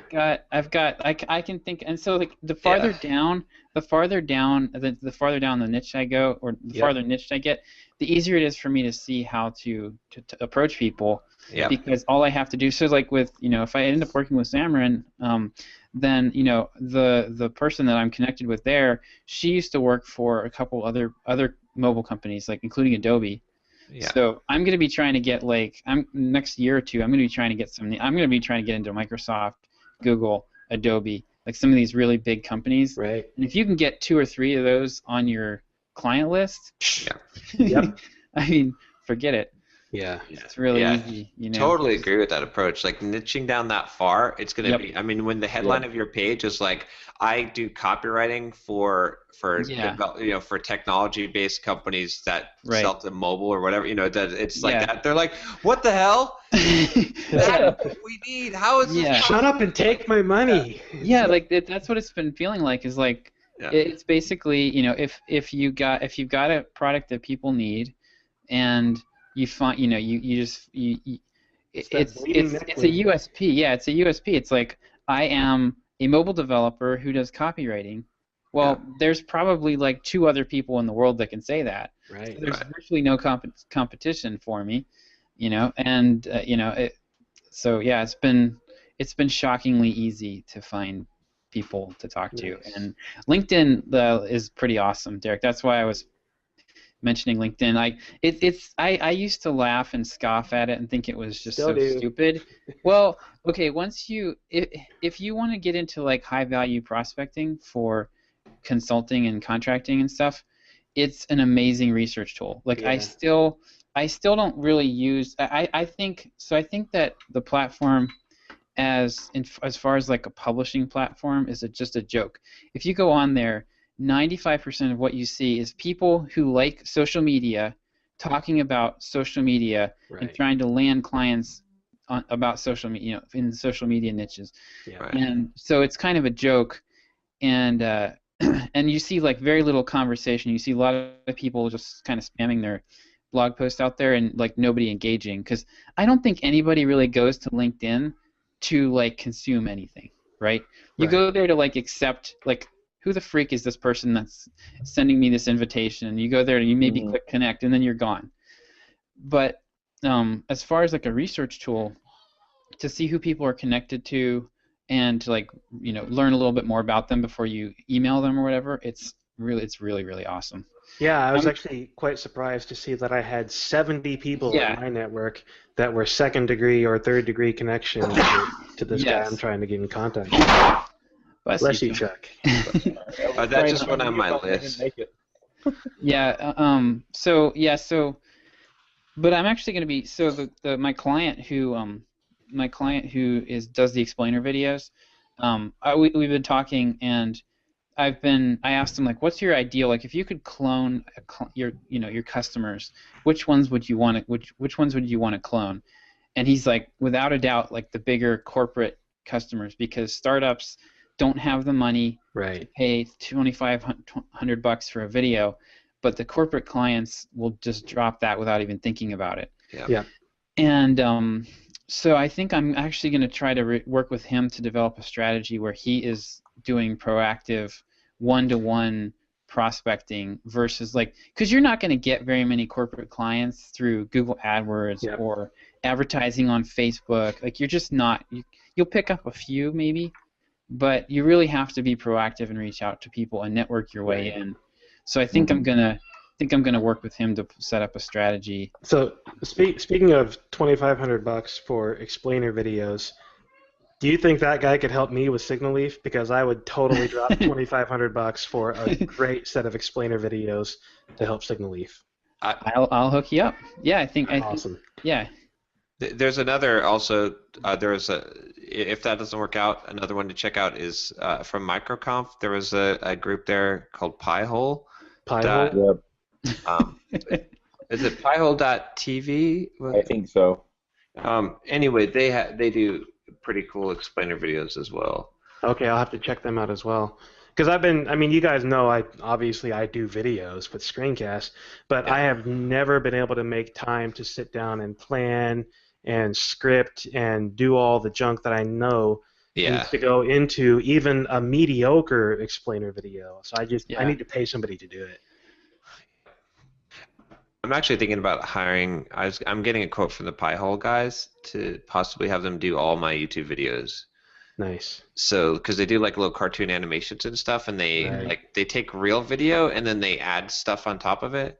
So like it'd be awesome to have them just like make my YouTube videos way more engaging, like every single video. I don't know how much they would charge, but if it's reasonable, I'll probably do it. Nice. Oh, another thing on the LinkedIn, Josh, I've been using LinkedIn quite a bit. I don't have a system yet, but I just put it on my board to put one in place because every time I'm in LinkedIn, like when I'm coming back from a run or something, I'll open up the app and I'll just look for as many software developers, software whatever, and just add his connection, just spam that, like maybe add like 100 a day, and I get a decent amount that accept my connection, but a lot of them look at my LinkedIn profile as well. Right.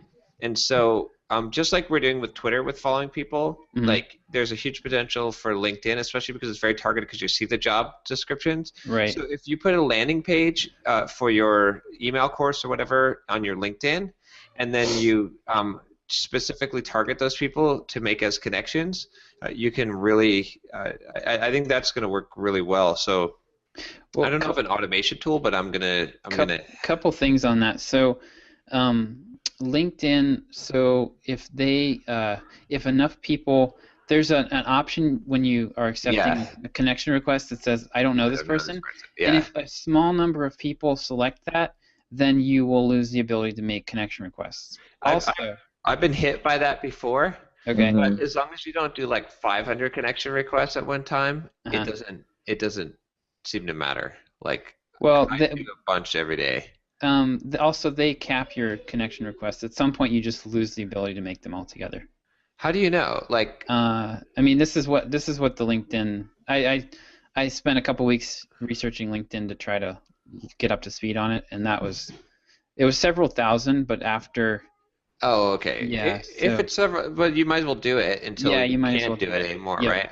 Yeah, because I think I've got like 3,000 connections on LinkedIn or something like that. There's still ways to reach out to people. Like you can, if you're in a group, you can message anyone through the group, and that's a little more labor intensive, but you can still reach out to people and get them to connect with you. So, but yeah, it's a really useful tool. I am sold on it as far as my business goes. I'm probably at some point gonna pay for the premium. It's like $60 a month, but you get more, you get better search features, and you get the in-mail thing and stuff. So, yeah.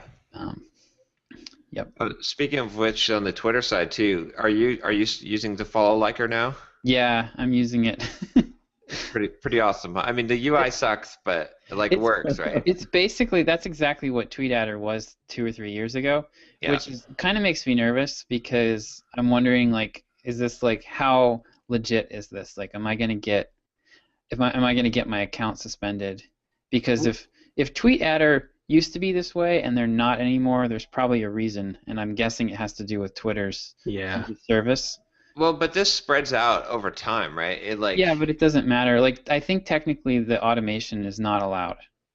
I think you have to, I think the terms of service is that you have to. Now, whether they can tell, is a question. But if they've got random timings in there, so yeah. If Followliker, though, if their API key gets blacklisted, that could be trouble. So. Yeah, but heck, I mean, you'll make your money back before that happens, even if you run it for 5 days. I mean, like. Yeah, and I've found that Twitter, like, if you just kind of say I'm sorry, like I've gotten my accounts unblocked. I have not gotten my Josh Earl account blocked before, so I should have at least one. Yeah. One grace. Get out of jail. One get out of jail free card there. Yeah. So. There's another aspect to it in the blocking accounts, I think, because I was using Twitter follow or TweetAdder, and I was following 1,000 people a day and unfollowing like over 1,000 a day, and I never so much got a warning.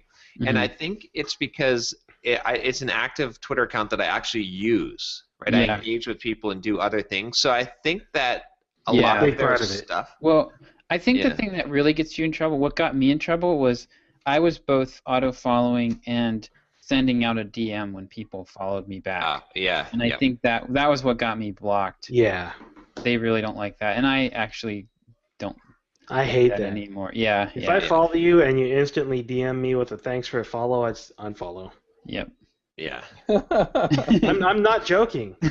No, I don't blame you. That is instant unfollow if I get a message like that. Yeah. I mean, you can test it, especially when it's like via .uply or whatever. Right. It's like, yeah, nice. Yeah, it's better. Or the worst is those ones the one that was going around for a while where tweet verifier or whatever it was, where you go some stupid link to verify that you are a human and not a bot before they would follow you back, and unfollow. Sorry, not worth the time. That's not why you're on Twitter, huh? Nope. Well, I'm on Twitter to market. I'm a spammy salesman, according to a lot of people on Twitter. So apparently that's what I'm on Twitter for. I do not consume Twitter content. I publish Twitter content. Man, I'm on Twitter 24 hours a day consuming crap on there. Okay. That's my social life, which is really sad. Yeah, I don't think I read tweets at all. Like, I don't read DMs. Like, if someone John's like me, what is it, TLDR? Yeah. Tweets are too much for John. Well, if someone direct mentions me, then I'll reply back. But aside from that, I'm just put content out on the channel. So. Right. Yeah. If it works for you. Yeah.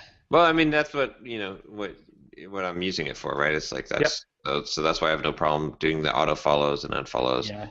Is because that advances the goal. But I'm so glad I found this tool though, because I mean, who knows how long it'll last, but at least not only am I not manually clicking the button anymore, my VA's not having to do that either. It's just going and it works. So. Oh man, so they got that was just such a traumatic day for me getting that set up, because I tried to buy it, right? So I'm trying to buy this well, so for one thing, the website looks shady, right? Yeah, it does.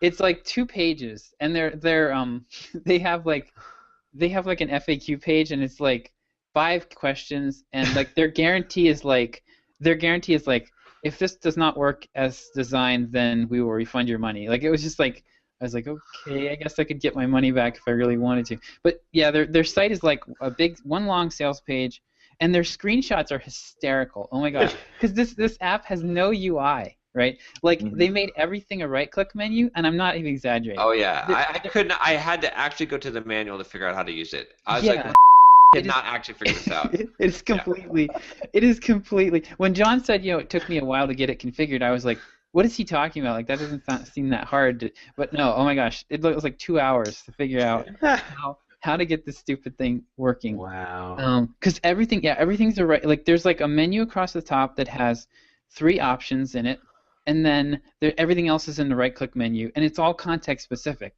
So if you don't right-click on the right thing, you never see the UI. But yeah, it was. So it took me a while, but just to buy it. For some reason, there was some kind of validation problem with the checkout, and they wouldn't take my like, I couldn't submit the form.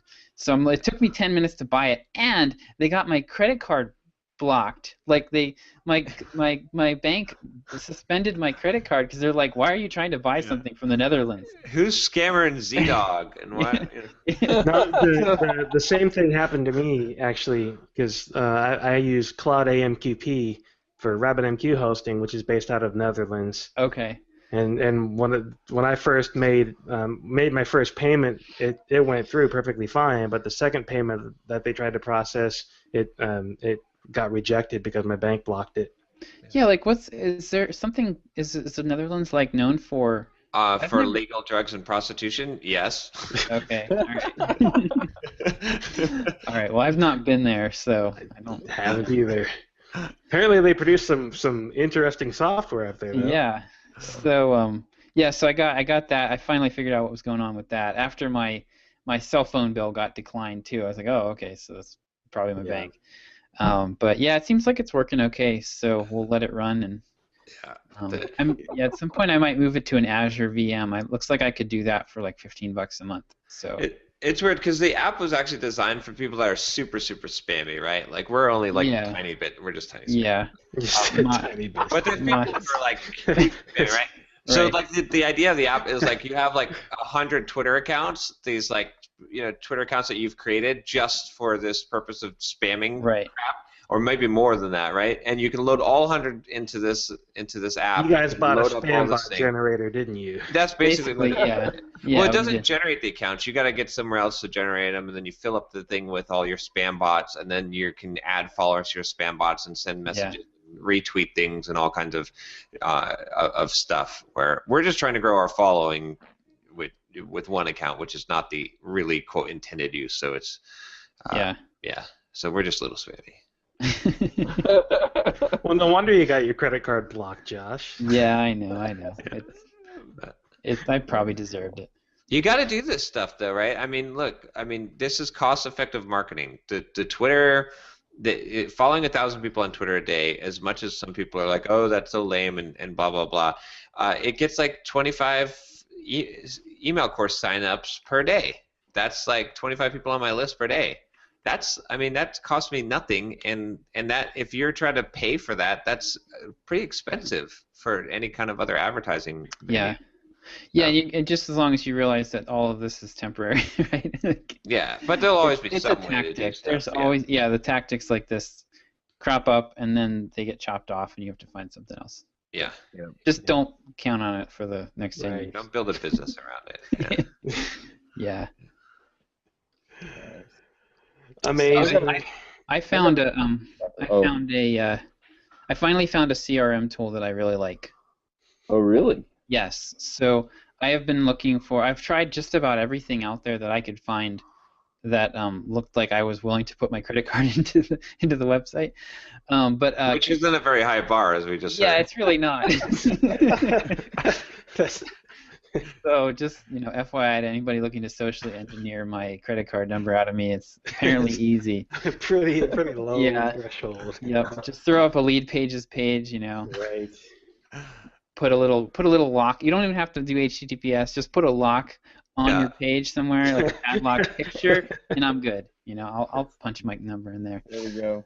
Contactually, it's called, and it's I've heard of it before. I've never tried it, and it is great. Like what I wanted basically was just something that made it really easy to enter all my contacts, preferably sync them to Google Apps, and then basically just set reminders so that I can follow up with people at a regular interval. I'm pretty sure Google has contacts and a calendar. Yeah, it sucks. Managing that would be a real pain though. So it also syncs to Google, right? So right, because Google syncs to itself, I'm pretty sure. Right.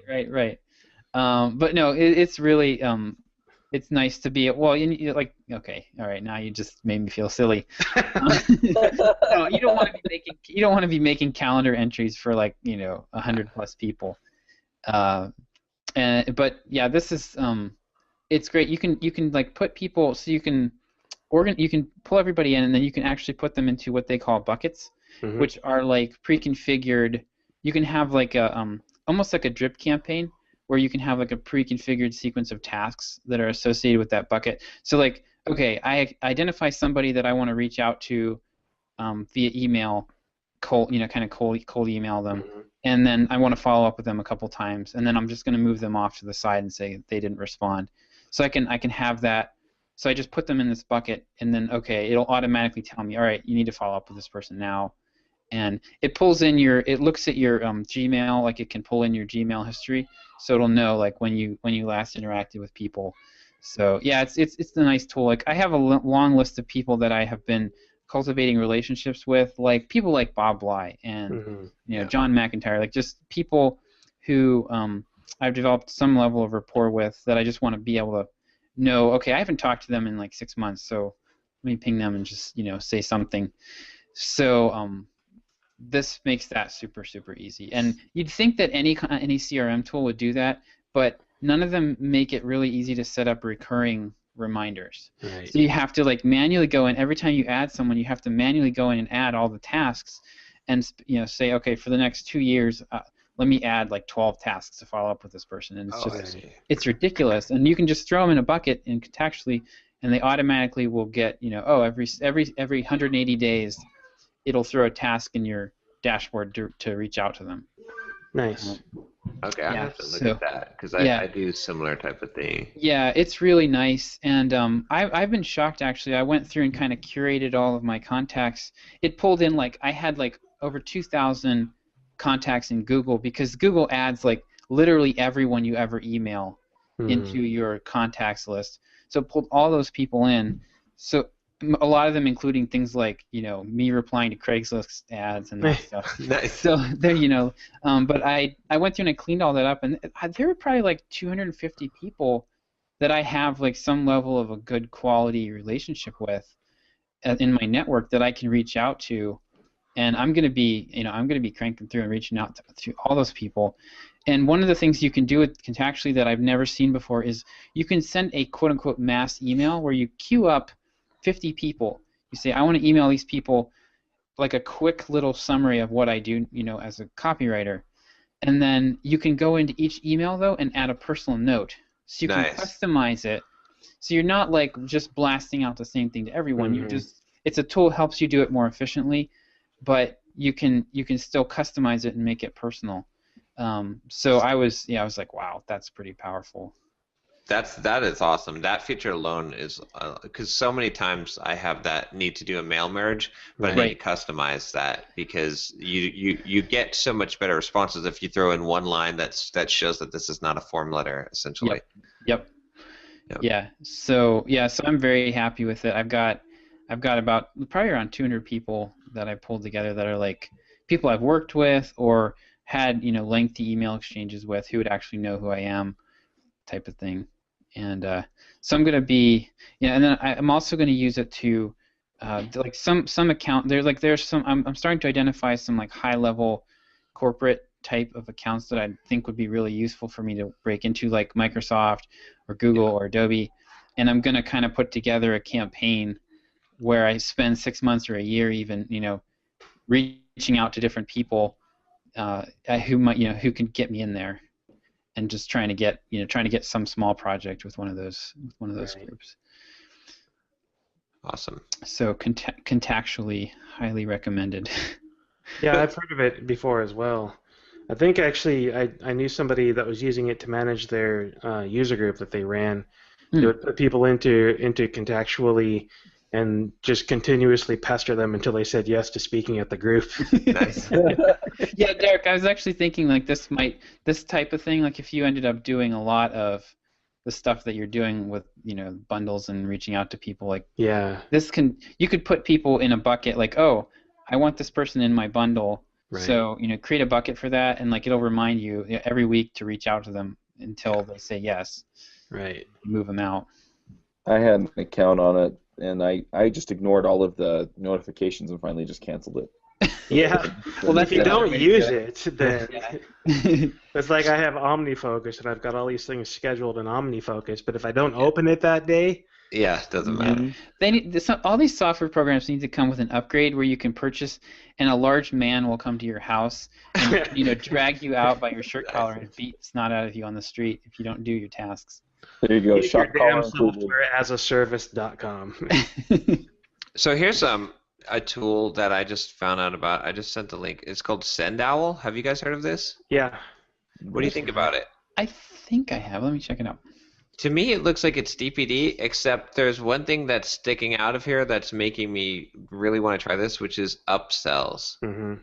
Oh, that's where I heard about them before. Somebody was talking about upsells with them. Yeah. And it looks pretty slick. So, okay, when they say upsells, are they talking? Okay, let's look at the features. But if they're talking, what I don't like is a lot of people say upsells, but what they're actually saying is it's more of the Amazon shopping cart checkout experience where you've got your other books listed underneath. Oh, so you click buy now, and you have the page where you have to enter your information, and underneath that there's other books, and there's the option to click add to cart. And that's no good. That's basically useless to me. Yeah. What I'd want is it's called one-click upsell, where you've got people enter their payment info. They say they say buy now, enter their payment info. Then before you finalize it, you say, hey, would you like to upgrade your order? Exactly. You give them another a one-time offer type of deal, and then they can just with one click add that. and they have to make a choice. They can't just ignore it. Exactly. Or they can say no thanks and they just go to the confirmation page. Yeah. So the other thing that I remember from SendOwl is they had a website that allowed you to do drag and drop email template design, and it was a really, really well done website. I can't remember the address. I'm trying to find it, but I see reference to their email designer on their website. I just can't find the place where you can go and do your own email template design. Oh, I think I remember seeing a link to that a while back. It was a really well done site to build your own email templates, but I can't find it now. Maybe they took it down. That'd be a bummer because it was really good. Okay, yeah, the upsell, it says offer before and after payment, so that's worth checking out for sure. And it looks like it's got a good affiliate program in there too. Yeah, if it has the upsell, I would switch from DPD because that's the one thing. Like I've been trying to find a standalone upsell or that would integrate with DPD, and it's like because you're leaving money on the table if you don't offer some kind of upsell after someone purchases your thing. Like this is consistently, as I've been talking, paying money to talk to marketers now, like on Clarity and stuff, is that they've been saying it's like you have to have an upsell. Like it's just silly to not have an upsell. Yeah. Well, and you can also do the $7 to $300 upsell process, which works. Yeah, because even if you get like 1% conversion on that, that's like still. I can totally see Derick. You bought the rabbitmq packet. Do you want a rabbit? Totally. Nice. Oh, by the way, another thing I wanted to get your guys' opinion on. I've got to go through this again, but I don't know if you guys have seen this. Since I was talking to David Kadavi, I was checking on his site, and he's got this blog post on AA testing, and it's kind of scary. Yeah. They're doing absolutely nothing, huh? Yeah. I've read about this before, too. When you look at how much data he has here and how much his AA tests are differing, it's scary. Like he's doing this all in MailChimp, but so maybe maybe MailChimp just doesn't report correctly or has a problem with their testing. But yeah, it's yeah. That's interesting. So he's basically saying that he's doing A/B tests, but he's using the exact same content both times. Yeah, and you can look at that and see how much that differs, but pretty crazy. I'm failing to see the point, but maybe I just need to read the article. Well, I think he's pointing out that most people just don't understand good methodology. Exactly. And statistical significance, and you're assuming that you're testing. I mean, like the level of precision that we can do testing online is still not great. Right, and he's got a list of reasons at the bottom. It doesn't effing matter. Reason number 1, A/B testing correctly takes tremendous energy. Reason number 2, A/B testing is no substitution for vision. Reason number 3, statistics isn't your core competency. Right. You aren't Google.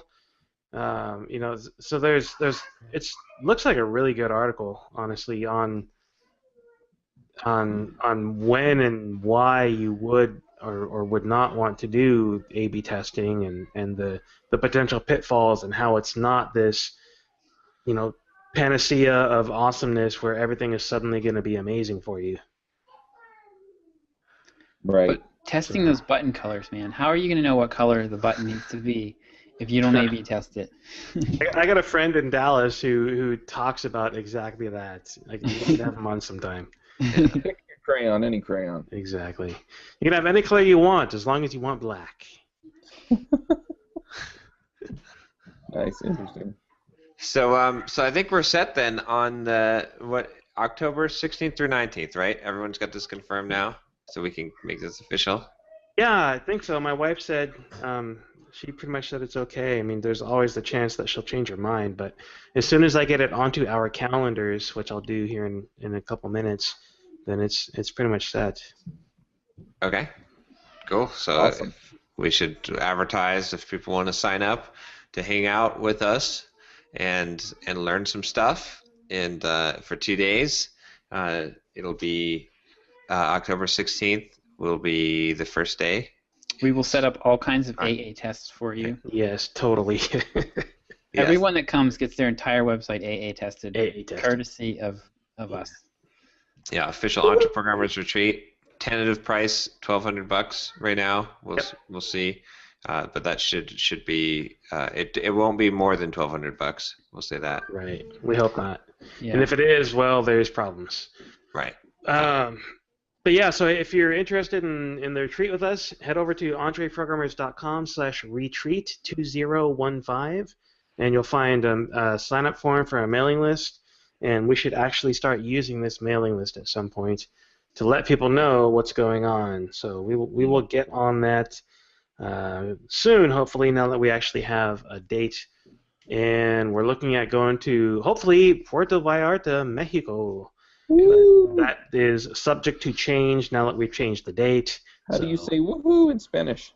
I think it's woohoo! Yeah. Also, when does this episode come out? Tuesday? Tuesday. Yeah.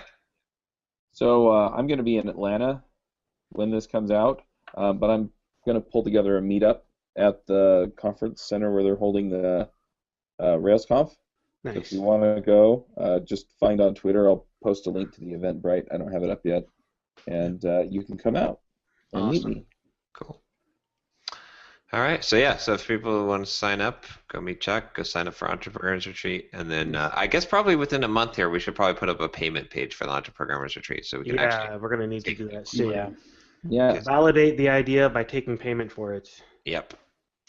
And then things will really be set in stone once we have that. But just if you sign up, if you're a little unsure, like what are these guys doing? Well, if we take payment and then for some reason it doesn't happen, we'll just refund you. So so once you sign up, don't buy tickets right away, like plane tickets, or don't buy them now either. So because you don't know where we're going, first of all. So that'd be kind of weird if you just don't buy tickets like, yet. somewhere in Mexico. Like, we're thinking Mexico, but it might change. Don't buy tickets yet. Yeah, but.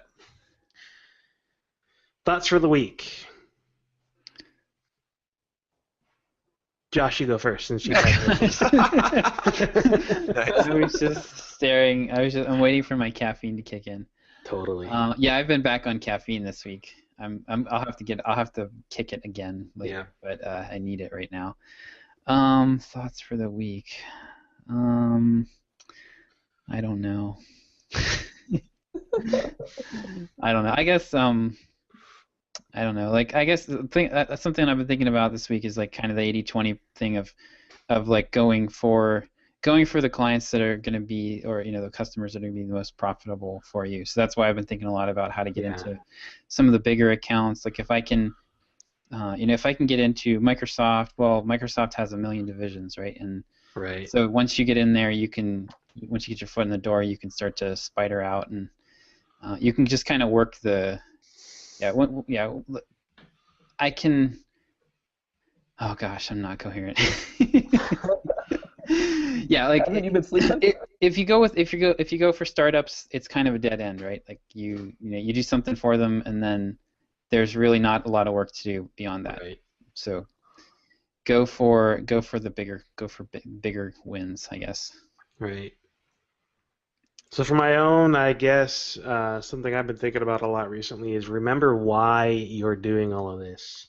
Whatever your reason is, whether it's to feed your family, whether it's to earn your freedom and go live on the beach somewhere, just whatever your reason for doing all of this is, remember why you're doing this and focus on that and make sure that everything you're doing aligns with that end goal. Mine would be don't be a miser. Like I said, I realized that I'm taking 95% of what I'm making from my business off the table because I'm afraid to reinvest it back into the business, and I need to do that. Like I'm seeing now that everyone that's growing their businesses, that I don't know of any story of someone who made like a $4 million business who didn't reinvest the profits, like at least for the first 2 years or so until they were really up there. And so regardless of, so don't be a miser, like don't be afraid, like it comes from the whole like think of the abundant thinking versus the scarcity thinking. The scarcity mindset says, oh, you just made 10 grand this month? Well, you better put 9 of that into your bank account because you don't know if your business is going to make that much next month. But the abundant mindset says, oh, 9 grand this month? That's awesome. Well, we really want to make 100 grand a month, so let's go ahead and invest that 9 grand so that we can grow to the point where we make 100 grand a month. Right. So. And I'll piggyback off that and say early on, like your best investment is in yourself and your education. Right. Yeah. So dropping 3 to 5 grand on a conference or some great info product could be very well worth it. Right. Yeah, like a course on how to market yourself, or like or a retreat where you're going to learn a lot of great stuff. Exactly. Yeah, it's good stuff. You know. Or maybe the $500 version of that RabbitMQ course that you're looking at. Exactly. Yeah, that. So I've got a couple of thoughts. While I was driving to and from Las Vegas, I listened to a few books. One of them's called Mini Habits, and the other one's called Habit Stacking.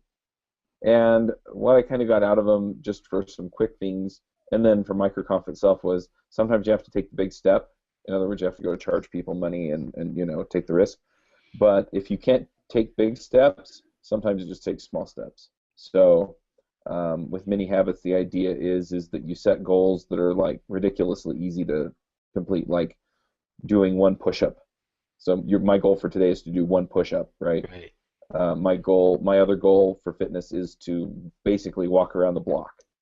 And so, once you get started, then you can get some momentum. So if I get down and do 1 push-up, I'm probably going to do more, but I reached my goal at 1 push-up. Mm-hmm. And so then it's not this big, hairy, awful, I got to go to the gym and beat the crap out of myself. No, I just have to do 1 push-up. And, and then once you get the momentum, then you can start doing stuff. And so some of the things that are harder for me, that's kind of the way where I'm starting. So anyway, it's like the whole 1% thing. You don't need to make a 100% improvement. You just need to make a 1% improvement. Mm-hmm. Anybody can do a 1% improvement.